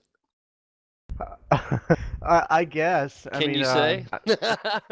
The number 8 GMTI Chevrolet SS, actually. That is Adam Gilland. Oh, okay. So doing it for Adam, that's awesome stuff, man. But anyways, It's actually Kyle. Just saying, that's him. I don't know about the rest of those guys. I'm not sure. 88 is Adam Gilland. All right, let's bring Adam in here real quick while we got a chat going. Adam, welcome to the show, buddy. Hey, how's it going? Going great. Had a win just a few weeks ago. How's it going? Tell us about that win, man. Yeah, it's been going good. Actually, I think I was able to get Kentucky the week before too. The cars have been really good lately, and it helps when the cars are fast to be able to get wins, obviously. Yeah, absolutely, man. And boy, it's hard to keep track of all these guys that are coming in here and trying to talk. I want to get to everybody, but and I don't want to cut short on EJ there, but it's been a great year so far, man. It really has. We got to see you run great there at Kentucky. What's been kind of your goal coming into this road to pro? Well, the main goal starting the season was to try to help my teammates get into pro, Malik Ray and Tyler Hill and them, try and get them into pro. And they're actually doing really good in points right now, so hopefully they can finish that off and get in the top 20 to make the 2014 Nascar Iracing Pro Series. So that was the main goal, but if they aren't able to get good results, I'm hoping I can get good results for the team. Yeah, absolutely, man. And you've done well. It's great. It's always good when you try to come in and help a teammate like that. It's hard though. When you really want someone to do well, you're trying to help them out, but you can't control their destiny. It's tough, isn't it? Yeah. Obviously, Malik's had some bad luck. He hasn't been able to race the last few races, but I don't see any issues with him making pro when he comes back next week. Go to Indy and Tyler Hill. he's having a pretty stout season. I think he's actually got a shot at the championship if he can put these next few weeks together. Yeah, I thought that I was about to talk to Malik Ray just earlier, but it was not him, unfortunately, because I wanted to ask him kind of how things have been going lately. We haven't seen him, but he's so high. He's doing so well. I think he'll be just fine. And, yeah, Tyler Hill, man, he has really had a great year, hasn't he? Yeah, he has. He actually missed the first 4 weeks and made his debut at Martinsville, and he's just been putting run after run after run together. Might not be winning every weekend, but he's putting together top 5s and top 10s. It's all you got to do, man. That's what you got to do to get up to the next level. I tell you what, guys, it's kind of at that point now where we can just kind of open up for a group discussion, and I'm glad that you're here, Adam, Casey Tucker, everybody here with us, Brandon Coppinger, EJ Aor,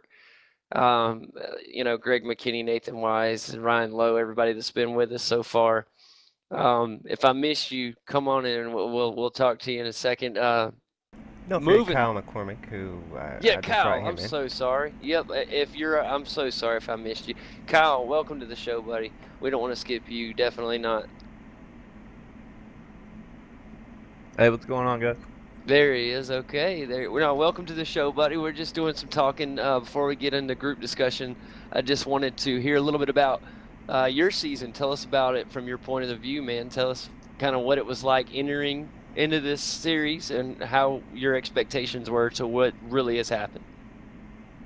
Oh, it's been kind of crazy. I wasn't even making top splits start of the season, and then once that whole new tire build came out, I think a lot of people that weren't fast got fast, and people that were fast got slow, so it's been kind of interesting.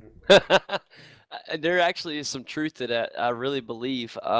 We've definitely seen some drivers that just turned it on right after that, and it's been very beneficial to a lot. Do you think that the tire build is closer to realistic tires, or is it further away from what we had?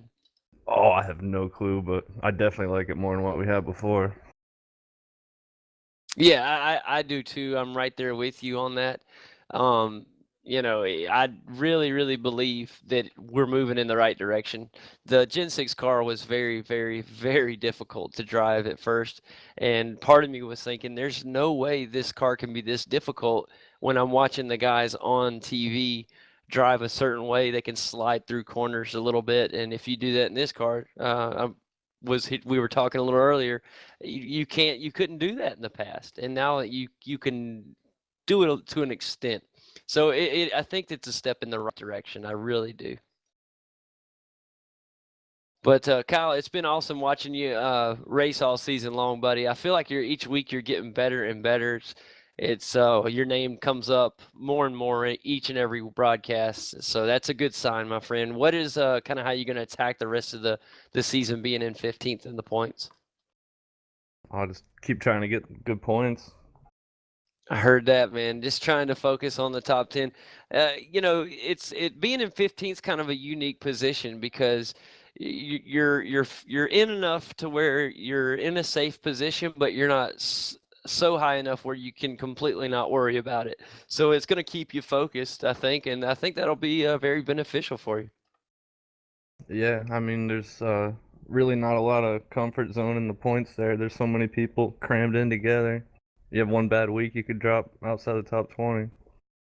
That's it, and there's a lot of guys right now that are on that cusp of breaking into the top 20 who would love to knock you out. So it's going to be fun to watch these last several weeks as we close out the season, buddy.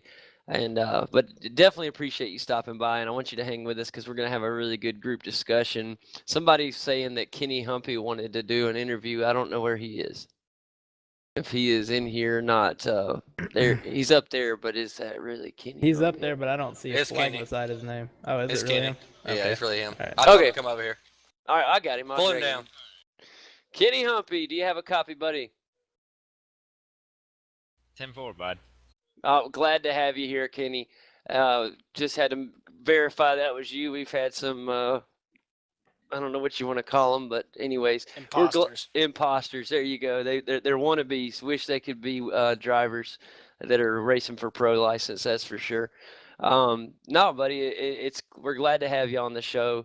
And tell us a little bit about how this season's gone for you, man. From your eyes, obviously. I'm trying to get a little bit of a view from you guys.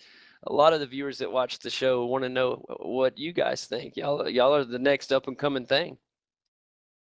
Yeah, no, I haven't been able to run all the races this season, but for the most part, I think it's been all right. I don't think there's been too many big issues that went down, but I mean, as the season goes on, I think more will be at stake, and these guys will start pushing even harder and harder, and it'll get worse as it goes. But so far, though, I mean, everything's been kind of tame. But I think later on in the year, things will get a little more high tempo, and you'll see a little more moves made. But we'll see what happens later in the year. Absolutely, and later in the year's coming in a hurry. We gotta stay focused on what's going to happen there. Now, Kenny, I got to apologize first before we carry on any further. I was pronouncing your name wrong when you first came on, and Kane corrected me. So definitely sorry about that, buddy. I'm not even sure if I'm right, but I have heard it pronounced that way on other broadcasts, so I guess we'll just ask. How do you say your last name? Oh, it's Humpy? Easy misconception there. Yeah, it's definitely Humpy, but I've heard it. I've been called worse things. So I mean, however you guys want to pronounce it, it's fine with me. But yeah, we pronounce it Humpy. So. Man, Greg just let me know that you won the last 2 New Hampshire races this week. How awesome is that, man? Oh, that was a fun deal. I mean, the Sunday race was especially fun because we had a couple long runs, but Friday and the Wednesday race were a little more ugly than that, but we had a few good runs there. In the Sunday race, we had a long green flag run, which made it nice. But I mean, it's just a bunch of fun. I love running the NIS races when I get a chance, and it's just something different. And these guys going for the pro have a lot more at stake than we do. So, but it's all about them, just trying to make it to that pro series. Yeah, absolutely. And I mean, I'm telling you what, it's been a heck of a year. Kenny, you don't only just run Gen 6 cars. What else do you run in sim racing? Yeah, I like to dabble in all of it. I like running the trucks and the nationwide cars, all that, and I like dabbling in the road courses as well. And that's what I was about to say. I want to say I've seen you on the road race broadcast before. I wouldn't doubt it. Like I said, I like to race in them all. Anytime you get a chance, or you're fast at one course, one of them tracks you like, and you're fast at it, you want to get in everything you can. So yeah, I wouldn't be surprised if you see me in one of them. Absolutely, buddy. Well, I sure do appreciate you stopping by the show. Here, as we're coming up on the 11 o'clock p.m. Eastern time mark, I do want to move ahead and start just having a little bit of a group conversation about some of the things in this series that maybe you guys can chime in at any time. You can actually even take over. I don't mind at all. So anybody is open at this point to join the conversation at any moment. Also, if you guys that are watching the show have a question that you want to ask, make sure you type it in the comment box. We'll be happy to ask it to one of the drivers here as we get ready to head into group conversations. First of all, thank all of you for joining. It really has been a great season to watch. Apologize earlier about the imposters. Everybody wants to be on the broadcast, I guess, now, all of a sudden. But Kane says he's got a topic for later. I'm scared. We want to try to keep it family friendly. But anyways, one thing I wanted to talk about was you guys as a group. I feel like when we first started racing, things were really heavy out there. A lot of cautions, a lot of contact. But I feel like as the latter part of the season, we've seen as a group, you guys have just really, really done well as a group. It's been a lot cleaner racing out on the track. We've seen a lot of close racing, but that didn't get out of control. I think that it's been just outstanding, and it sure has made the broadcast outstanding. And what do you think that attests to? Is that just from you guys driving with one another more, or what? And anybody's free to answer that, by the way. As long as we don't step all in at once there. I'm Go ahead, Casey. I mean, I feel like ask the question again. Sorry, I was kind of distracted. I got a lot of people PMing me. Yeah, I so- know. Everybody's PM and everybody. Well, I No, was trying to make sure that none of that shenanigans happened again. shenanigans. Yeah, we'll talk about that in just a minute there too. No, I was just saying at the beginning of the season, it seemed like there was just every race was caution filled. I mean, bad. And now it seems like we're getting a lot cleaner racing as a whole. When you look at the group as a whole, we're talking about a 30, sometimes a 32 car field, and racing close, good close racing that's not getting out of hand. And it's just, what do you it's attest funny that that to? you brought this up because this is actually the topic that I was wanting to talk about, respect in the series and how we've seen it the last couple races get better now. The Wednesday's broadcast in New Hampshire was a little different, and what I attribute the respect to the drivers as we've seen it get better is whenever the drivers care about not wanting to do something that's going to hurt the other driver's racing or the other driver's race, that's where you get that respect that drives the series to the next level. And we were starting to see that in this series, and where people, they really take consideration into the other driver before they make their pass and things like it's not all about them. Whenever someone has that mindset going into the race, the driving the whole series seems to just jump to a whole nother level as far as the intensity of the races and the skill that you get from the drivers and everything. And we were really starting to see that. But now last Wednesday at the New Hampshire race, we had a driver that self-spun 3 times, then stayed out on the track for caution to get into the front. And I like the guy. He's one of my favorite drivers, so it was kind of aggravating to me. And I don't know if it was just an error in judgment, or if it was one of those I just want to win this race kind of things, or what would drive somebody after self-spinning 3 times, knowing you don't got good control of the car, to stay out on old tires, to get out in front, and possibly cause a big accident, which ended up happening. But I don't know, is it that kind of mindset where it's you feel like you want to win at all costs that causes such dramatic pandemonium in the races? I'll tell you what I think it attests to. From an outsider's point of view, I'm not on the track with you guys, but we do watch every single race on Wednesday. I think that a lot of it attests to you guys know each other pretty well now. A lot of you that maybe were strangers at the beginning of the season, you kind of know people's tendencies now. And I think the more that you guys race one another, you know each other's tendency. Maybe there's a level of trust that's out there that maybe wasn't there earlier in the year. Do I have that kind of close, maybe? Yeah, well, I was gonna say I would attest a lot of the cleanness going down to just a lot of the people that came in and thought they were gonna make it and then decided that they were just gonna crash out every race trying to win it have kind of stopped racing as much. And then a lot of it comes down to, like you said, us racing around each other just about every week now. I mean, it's you get around people and you know who you're around, you can trust, and you get more comfortable. And not only that, but you have to race these guys every week. It's not going to do you any good to go out there and make a whole bunch of enemies running over the top of people. That's for right. no reason. I mean, you're not going to really stand to gain a whole lot out of it besides costing them a race and maybe potentially you a later race. So just, yeah, when they come after you.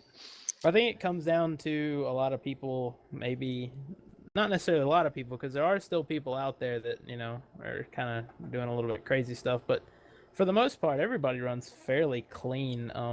Everybody will let people go. I mean, just people race each other how they would want to be raced. I try to do that, but I mean, sometimes I make mistakes, but who doesn't, as far as that goes. But it just, it comes down to, I think, people racing around each other a lot and understanding there's no point in wrecking each other because we're going to have to race against each other the next week, and it just comes down to that. Sometimes people are strong some weeks and they understand that. Other people are strong other weeks. Absolutely. Tell you what, I'm gonna move on to the next subject, and I'm gonna go down the list literally and get an answer from each of you, kind of in a quick answer. We've been racing, the majority of this season is complete. What is one thing that you would change moving on? Let's just say that you all advanced to pro from this. What is one thing that you would change about the way this is set up right now, as far as race distance, field size? What is one thing that you would, anything, it could be anything. I don't care if it's the type of car we drive. I don't know. What's one thing that you would change that you think would make this series better than what it is right now? For me, nothing, but that's just my opinion. I happen to like the way it's laid out a lot. It weeds out the people that are gonna quit after an A Open season. Okay, I like that. We'll ask on. I got one. Go ahead, Kane. Green-white checker. That's the dang first thing I was gonna say. Absolutely, green, white, checker. That's not necessarily how this series is organized or anything like that. I do think next season we might see some changes to the series. I've seen a lot of good suggestions posted in this series and stuff that I know that they read those. So I think we'll probably see a little bit of change in the way the whole thing's done. But I do like, I do like having the Road to Pro series, and I like this big long deal to see who is going to finish the season at the top. So I love that about the Road to Pro. 26 races for the guys trying to get to pro, and then just 12 races of the pro races. I'd like to kind of see that evened out a little bit more, but I do think it's a fantastic series, and the guys have done fantastic. It's been an intense season, an intense show to watch every week. The guys have done a fantastic job of keeping the racing as intense as possible.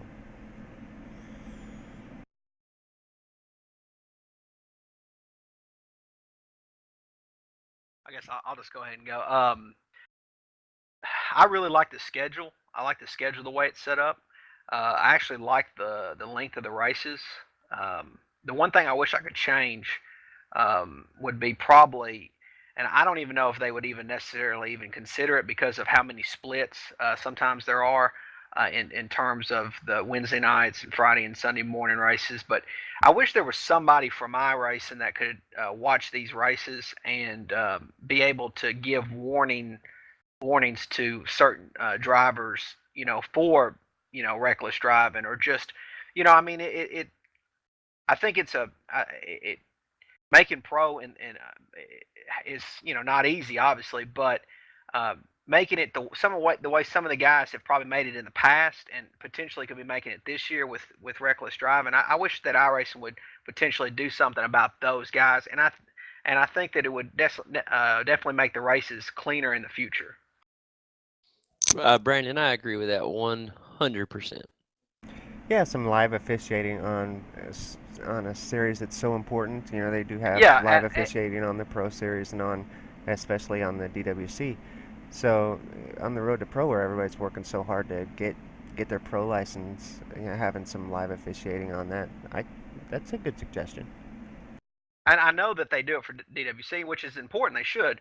But, some of these guys, we're racing 2-3 times a week, and, it can get really frustrating. You put so much time into it, and it's silly, kind of like how this thing's been going, people interrupting. If you were getting frustrated during that, that's pretty much how these races sometimes go. Is us when we're driving, sometimes you're just like, golly, I just might as well have someone scream in my ear all day. Yeah, I can only imagine what you guys have to hear during the races. Oh my goodness. But I think that's a really great suggestion. A lot of people don't realize how big this series is. It's starting to gain a lot of momentum, guys. I don't know if y'all know this, but y'all are getting a lot of coverage from this broadcast. Believe it or not, there's actually a small fan group that really follows this series, and they really enjoy watching you guys. And if the DWC drivers aren't watching, which I know they are, then they need to, because there's some really good talent in this group, and they're going to be racing y'all real soon. I got a question. that I'd like to hear from you. What do y'all think about the DWC drivers coming down to race in the series? I don't have a problem with it at all. Most of the time, it depends on, some of them are a little less respectful than others, but Yeah, I mean, the big thing is they have nothing to lose, so they can go in there and crash whoever on the last lap, and they just kind of laugh it off, and they go on to their Tuesday night race, trying to test out whatever setup they're trying to use for that week. But I mean, a lot of them are good, but then some of them get in there and drive it like it's a week 13 race. Right. And I have actually seen that before, especially early on in the season, a couple times where it just seemed like they were driving a little too hard, and I don't know if maybe they were a little taken back by coming in here and you guys being as good as you were, and so they're feeling like they should be passing you guys. Yeah, they should be passing you guys faster than they are, maybe, so yeah, they might feel like they're having something. But as the season went on, I really have seen a lot less of that, and I think they're gaining respect for the guys who are earning their way up to pro, and seem to be driving a lot better. And of course, some of those guys haven't been racing much. It's good to race around them because that's who you possibly going to be racing with one day. But then again, you get a lot of them that go in there and kind of take that race as a joke. You know what I mean? Unless they have a really good car, I think they can win. Beyond that point, it's kind of like it's more of a throwaway test session for them for Tuesday. You can tell Greg got affected by it last week. Oh yeah, big time. I got a huge point loss because of it. Trust me. It wasn't me, right? I ain't gonna call no names, but as long as it wasn't me. I was right behind you. No, it wasn't you, Gilland. All right, good. I can kind of chime in on that subject. I'm not here to single out DWC drivers because they're absolutely phenomenal, and most of you guys will be DWC drivers yourself very soon. My thing is it something that should be exclusive to drivers that are going to Road to Pro? I think personally, I think it's great that they're here. I think that it really shows your talents. I think that it helps you because, like Greg just said a minute ago, you're going to be racing with these guys eventually anyways. It's good to go ahead and get in with them. I just think that should be some sort of something that they how could you fix that reasoning where it's not just a week 13 race for them? It actually means something. Just like we don't want to single them out right here in this broadcast, but say they let us qualify for a DWC race because they're running for pro, and we do qualify for it, and say we run a 25-lap run and I stay out on 2 tires and wreck the field, then what happens then? What's going to be said? The same thing we're talking about here. You know what I'm saying? Well, exactly. It works on both sides of the fence, so Honestly, there's answers. Go ahead, Brandon. I'm sorry. I just think some of them think it's a joke. I mean, there's some teams out there that it's really easy to build setups for them, and it's real simple for them to pop into a TeamSpeak. I don't know how other teams do this, but I'm just assuming. They pop into a TeamSpeak 15 minutes for the race. You got a set. They run. Some of us we don't have a lot of big name guys in our teams. Some of us literally are an underfunded team, if you will, in terms of big NASCAR. And some of us put in a lot of hours, and we still don't have great results when the setups are rolled around, but we try really hard and we put in a lot of work, and then for them to just come in there and just say, oh, well, it's really frustrating. I like them in there because I like to see how good you need to be, because I mean, really, if you can't be that good, there's really no point in racing Pro Series or even trying to get in DWC. I mean, it's something to shoot for, but for them to kind of laugh off, hours and hours upon work, it really sucks. It's definitely got to be frustrating. Well, we can ask it. I mean, you got Kenny and Gilland, that's DWC, so they can put some insight into this conversation. I was kind of going to chime in. I was thinking, or I agree with what you guys are saying. I know at the start of the season, what was it, week 2, where they put a restriction on DWC guys coming in and racing NIS, and it got a lot of heck for it. But I noticed, after after that happened, and from there on to this point in the season, that the DWC drivers, yes, they've been causing some problems, but it's gotten a little bit cleaner than it was the first 2 weeks. The DWC drivers came in and caused a lot of problems, and that's why that ban kind of came in, but it got lifted, and I think the racing's been better. I know me personally, I try to give as much room as I can, but I'm also trying to learn how the setup's going to be for Tuesday, like Greg said. But I look at it as kind of like not like the nationwide series itself, but like, I do. It's hard to put restrictions on people. Like NASCAR, you could think they put restrictions on like Kyle Busch or Brad Keselowski from competing in the nationwide series because they got nothing to lose because they're not running for points. But they don't, because you really don't want to restrict people from racing in certain races. But I completely get what they're saying, and I know me personally, if I were in their shoes, I'd not like to be wrecked by a DWC driver, but I'd also like to gain the experience from racing around the DWC guys, so I'm prepared for when I make that level. Boom. That's it right there. I mean, you don't want to nailed get taken out by them, but you want them in there just to know you can compete with them. But at the same time, they're going to make bonehead mistakes too sometimes, just like Trust me, everybody Kane. else. I've made plenty in my day, and I felt terrible when I took out some NIS drivers. That's Kentucky the was one of them. Is Adam, you're absolutely right. You do feel bad when you do it, and I think the majority of them do. It's just a couple bad apples in the bunch every now and again. The thing is, guys, is you said you don't think of this as, or I think of this as like the nationwide series. We don't run the B class car, nor should we. But I think of it like that because you guys are the upper. You want to be. You're trying to get to that Sprint Cup race. You're trying to get to the top of the top. At the same time, we have some of the top coming down to race with you. That's exactly what we see in the Nationwide Series, and it benefits those nationwide drivers getting to battle with guys like Kyle Busch, Brad Keselowski, guys that are stepping down. Same thing with you guys, Adam Gilland and Greg McKenna coming down racing with you guys. It helps you. It really does. It whether you realize it or not, it's going to help you in the long run. It's a huge benefit to have them there. On the other hand, as long as they're showing the same respect, obviously we know that, of course, these guys show you guys respect. But I think that's when the first topic I brought up, that was my main thing behind it, was about how when the season first started, it really didn't seem like the cautions, they weren't just little spin outs like they are now. If we have a caution now, mainly it's a spin out. It's not a bad somebody took out somebody most of the time. It has improved so much over the past 7 or 8 weeks from where we were when we started. It is the racing has gotten just unbelievably good out there.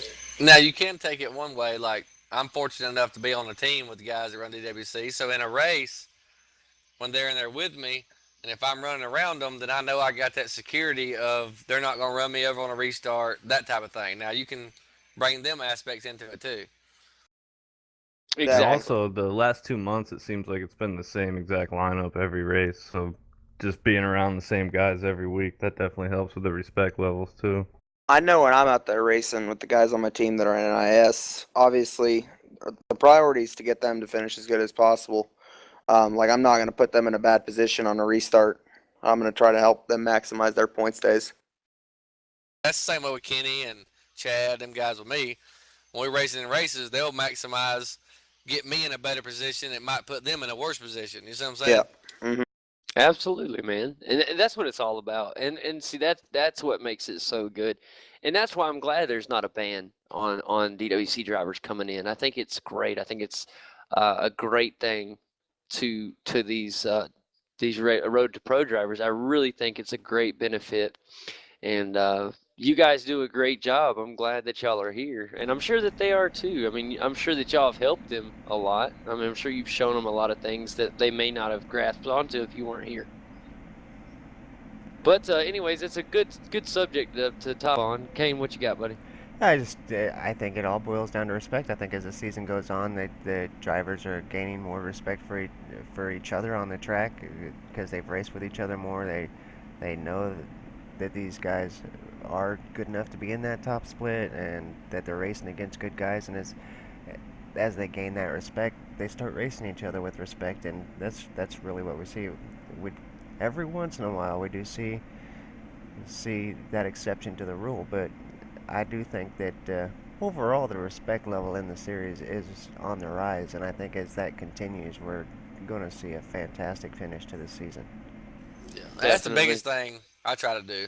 Like anybody in here is race with me. If somebody's faster than me, I let them go. And then most of the time, anybody in here, if I'm faster, they let me go. I mean, that's the biggest thing I think that makes the racing better. You take give and take at different times. Yeah, you're racing for the win with 10 to go is a big difference. But middle of the races, all that stuff, it means a lot when a guy moves up, lets you go. Maybe he falls in behind you. 10 laps later, he passes you back when his car's better. That's the kind of things that I enjoy about racing on this game.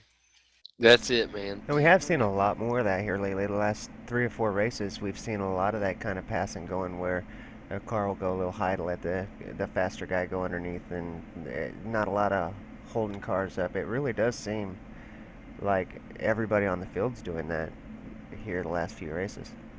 I don't want to say everybody, but for the most part. For the most part. Well, I got a question for Adam Gilland and for both and Greg McKenna.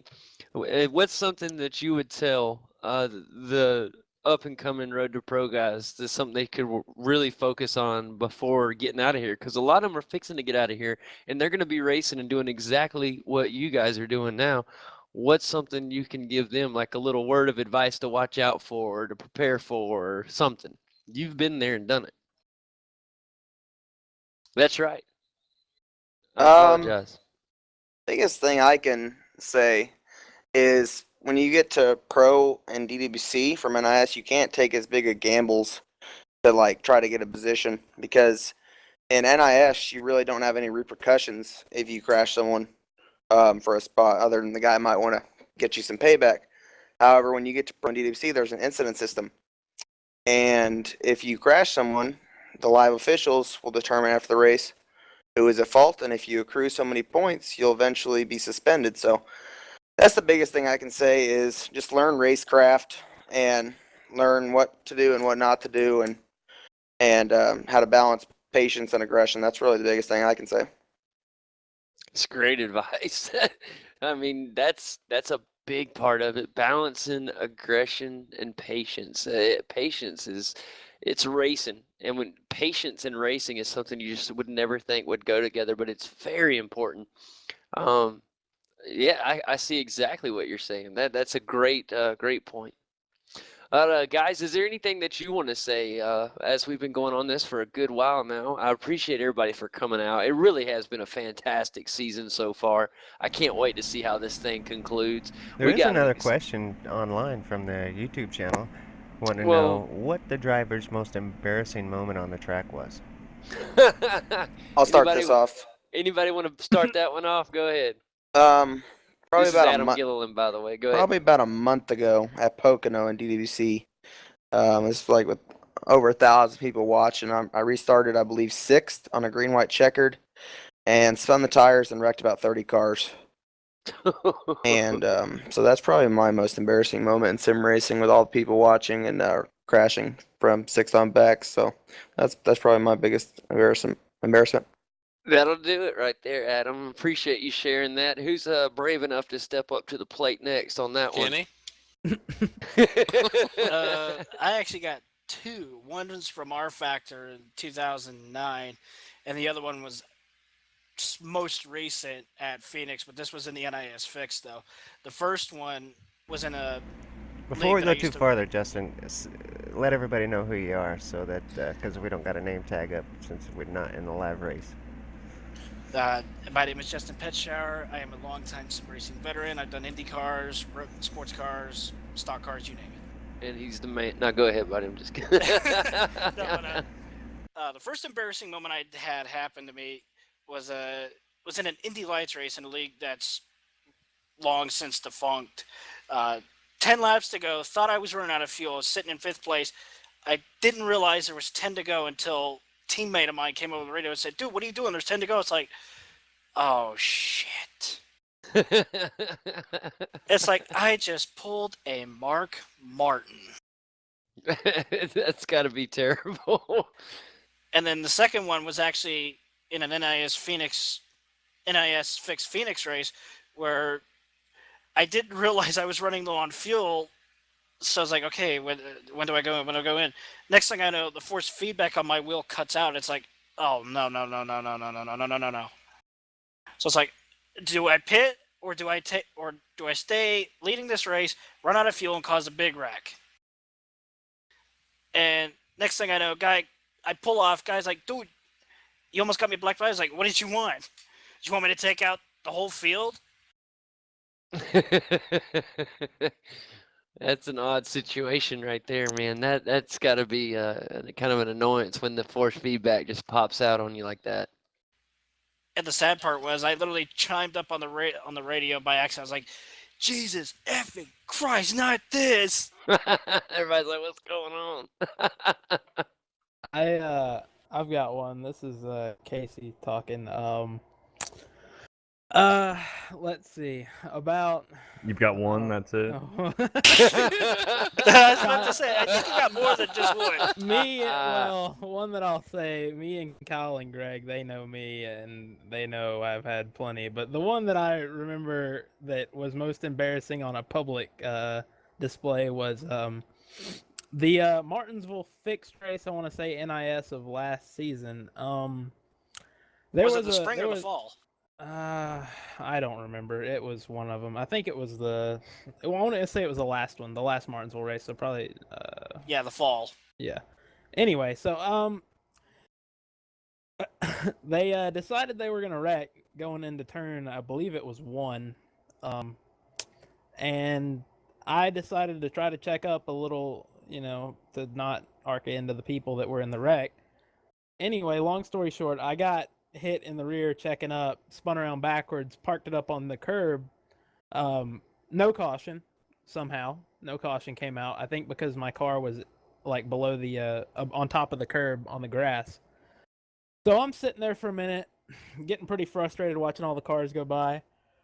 And as all the cars pass, this was maybe about, I want to say 5 laps into the run. So the leaders had pulled enough that they weren't very far behind the end of the field.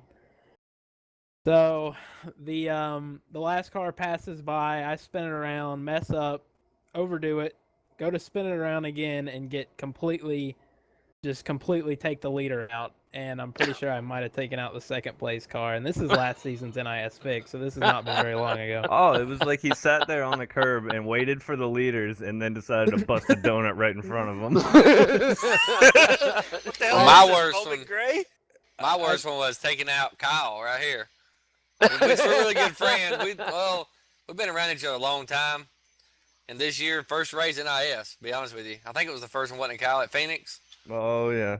Yeah, we've been friends for a while, and I got into him and just ruined his race. Got into the corner too hard, slid up, knocked him out of the way, and I've felt bad ever since. Trust me, because I've texted him everything else since then. He knows what I'm about. Oh man, it was kind of embarrassing because I've raced with him so long. Oh, mine was at Charlotte earlier this year. I'd gotten disconnected out of the race twice and gotten wrecked twice, and I think there were like 10 to go, and I had just given up. So I decided I was going to go run the road course. And as soon as I pulled in the pit wall, the caution comes out. And I'm like, oh, man, you got to be kidding me. Caution comes out now. And then everybody's going, what's the caution for? What's the caution for? And then somebody finally goes, oh, some idiot pulled in the infield. I'm like, wait, that's me. That might have been a broadcast where we're like, man, where is that caution coming from?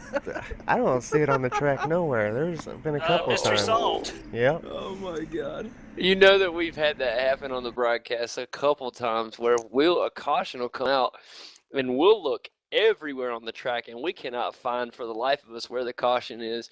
And then a lot of times we'll see where a lot of the spectators are, though people will leave comments of where they were at. And everybody's like, where is that? And that's one of those mystery cautions right there. It was all phantom debris. Yep. That was Kyle.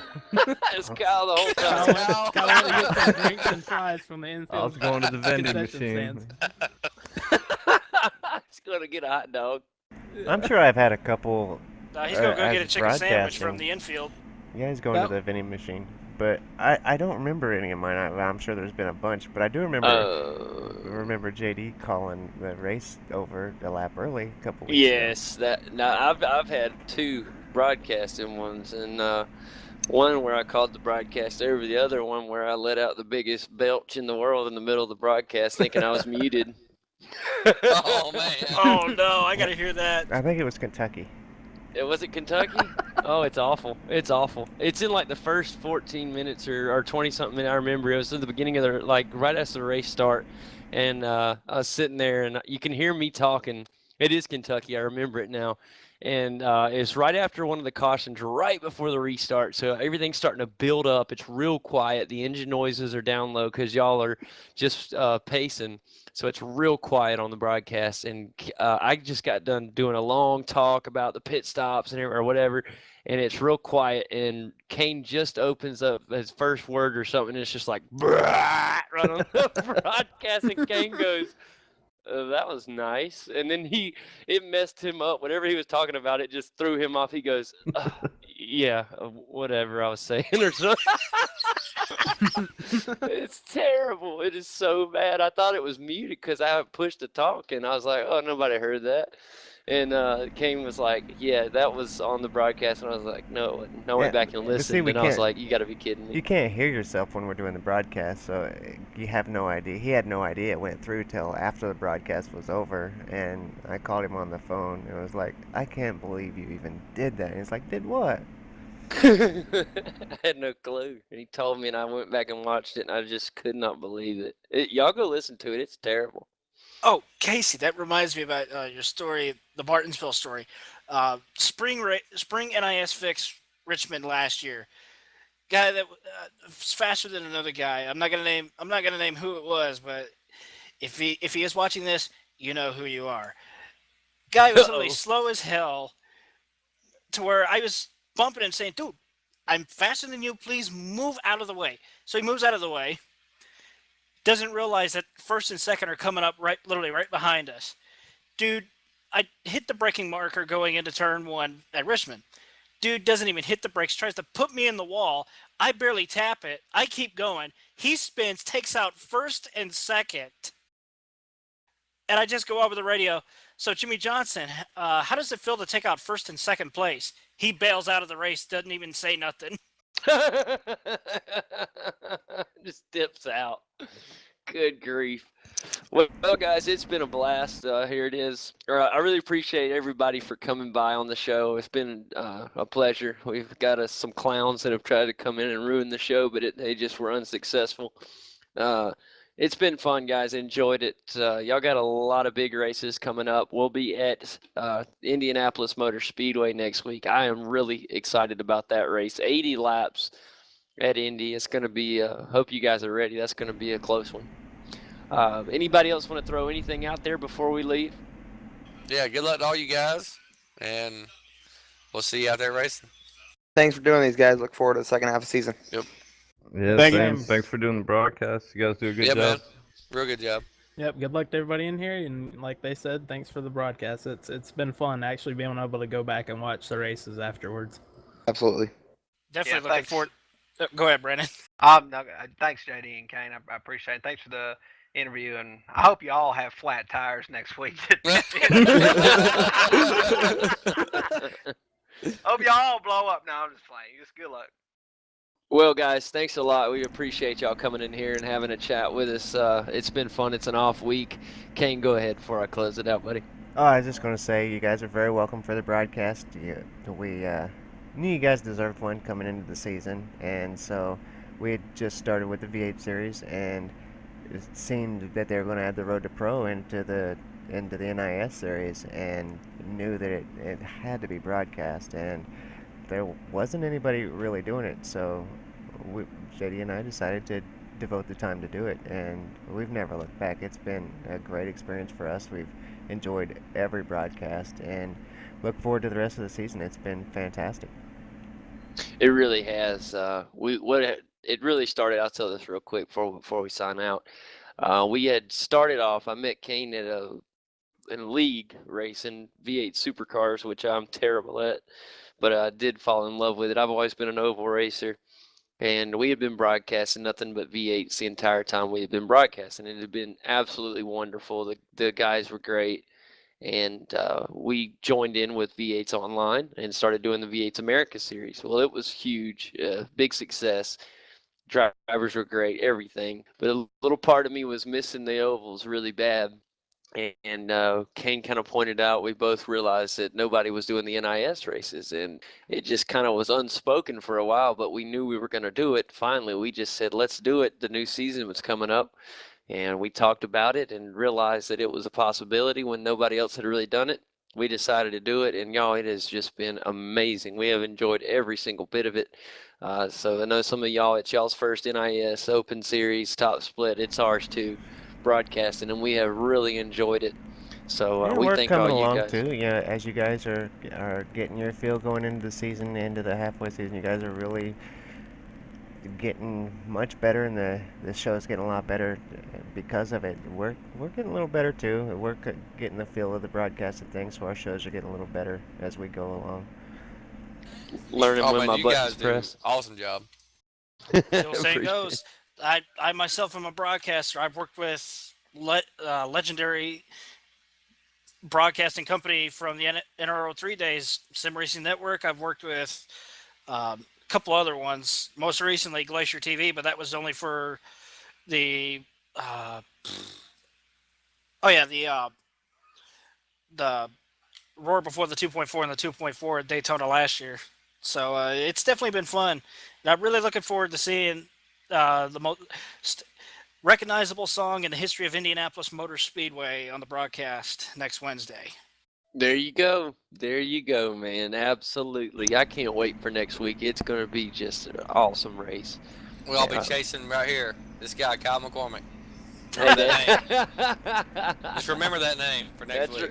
That's right. He is an Indianapolis He's a master. boss Even I admit that he's better than I am at that track. I was gonna say, somebody was telling us last week, be on the lookout for Kyle McCormick. They did. Yeah, They actually did say that. So we'll I do want to know something though. We'll Hey, shoot for a top McCormick. 10. Yeah. You'd be disappointed with that. McCormick, you gonna be running the 500 on Friday? On Friday? Yeah, the Indy 500 redo. Oh, I didn't plan on it. I gotta work all day. Not even Saturday attempt? Is there one late at night? Not really. I think it's like what, 10 a.m. or 11 a.m. Eastern. Oh, definitely not. Oh, let me take a look real quick. He's a cup car boss at Indy. Yeah, he's not half bad in the IndyCar though. I mean, him and race there in the IndyCar before, and he's pretty good. It was just trying to survive last year. I think we had a certain someone in our race. Oh yeah, that was definitely Lance. Never good when you're that certain someone. I'm telling you, I think buddy. we're getting off subject though, guys. I think we're trying to let them close out because Oh, it is kind of late. You know, y'all are golden, man. It really has. I'll go ahead and close out. Yeah, But, you know, these shows where it's more of a podcast. I've had Michigan going on in the background, but basically just a broadcast that we broadcast on YouTube. It's more of a friendly setting where we just chit chat about everything. It's been a fantastic session too. We've really got to know the drivers and just kind of have a little bit of fun. Even with the guys coming in screwing with us, since it wasn't such a serious show, they really kind of failed in their efforts. But it's been a lot of fun. Yeah, I mean, that's what we do. We like to do this on our Friday night broadcast with the V8 Supercars. We call it the Get Dirty MX Post Race Show, and we'll get around and cut up with everybody, and we'll just kind of talk about whatever and everything. We got a guy that Jim Davey, he likes to stir up rumors and what's coming out and Iracing next and what's the next big thing, and it's fun, you know, just get on here and have a chat every now and again. And but you guys, I will tell you this: you've developed a nice following. And all the listeners out there tonight, thank you so much for tuning in and listening to all this chatter between the drivers and us. It's been fun. I hope you guys have learned some things out there and learned a little bit more about these drivers. Justin, thanks for posting that. The race Saturday is at 11 a.m. Eastern time, the Iracing Indy 500, if you're interested. And yes, the new Phoenix should be out next season, or this new build, so that will be Yeah, it awesome. actually is confirmed for this new season build as well as the Camaro. That is what I've been waiting to hear. So that is big news. I'm a Ford guy, and I've been waiting for that big time. That Before you get Camaro. off, I want to thank Kenny Hump for helping me get through this NIS season too. He's been a lot of help when it comes to my success. There you go. That's got to make you feel good right there, Kenny. Oh, yeah, helping out all these NIS guys, trying to get them up to the next tier, that's what it's all about. Well, I'll tell you what, I truly am going to enjoy watching a lot of you guys that get to jump up next season. Although you may not be racing with us anymore, we will be watching y'all. So that's definitely something that we'll be watching you because we watched you start here. So that's kind of a cool thing about doing this series. Well, guys, we are going to go ahead and close it down. It's been fun. Tell you what, guys that are watching the show, thanks for watching. Make sure you tune in and watch these guys at Indianapolis next Wednesday evening. The race will start at 9 o'clock Eastern time. Broadcast should start about 10 minutes prior. We try to get a little pre-race show in every week. But you're not going to want to miss 80 laps around Indianapolis Motor Speedway with this group. You're not going to want to miss it. If you ever don't get to catch us live, you can always catch us later. Just go to YouTube/V8s Online or go to our website at www.v8sonline.com. Just click on the NASCAR tab and all of our recent, I did say online, but online. And you guys come and check it out. These races, you can actually, thanks to Kane, you can now catch every NIS race in order. We have them posted on YouTube. You can catch them in order. If you missed it, you can watch from the very first race. Just click the playlist tab. Just click the playlist tab. That's right. And you can watch every single race in order. Thanks a lot, guys. Make sure you join us next Wednesday. Also, don't forget, if you like road course racing, don't forget to check out our V8s America series, as we will be broadcasting Friday night. That's at 10 o'clock Eastern Daylight Time in the U.S. Thank you very much, guys. We'll be coming to you live. Do what, buddy? Oh, yeah. Again, we got to give it up for Short Shift. Those guys did absolutely wonderful.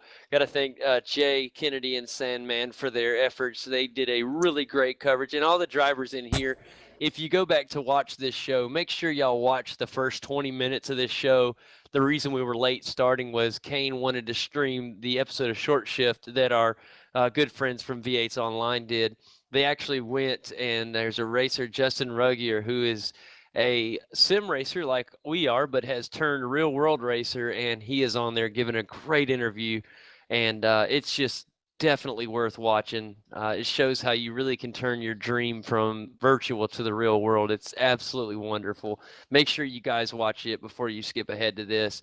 But thanks a lot, guys. Make sure you tune in next Wednesday as we come to you live from Indianapolis. Y'all have a good night.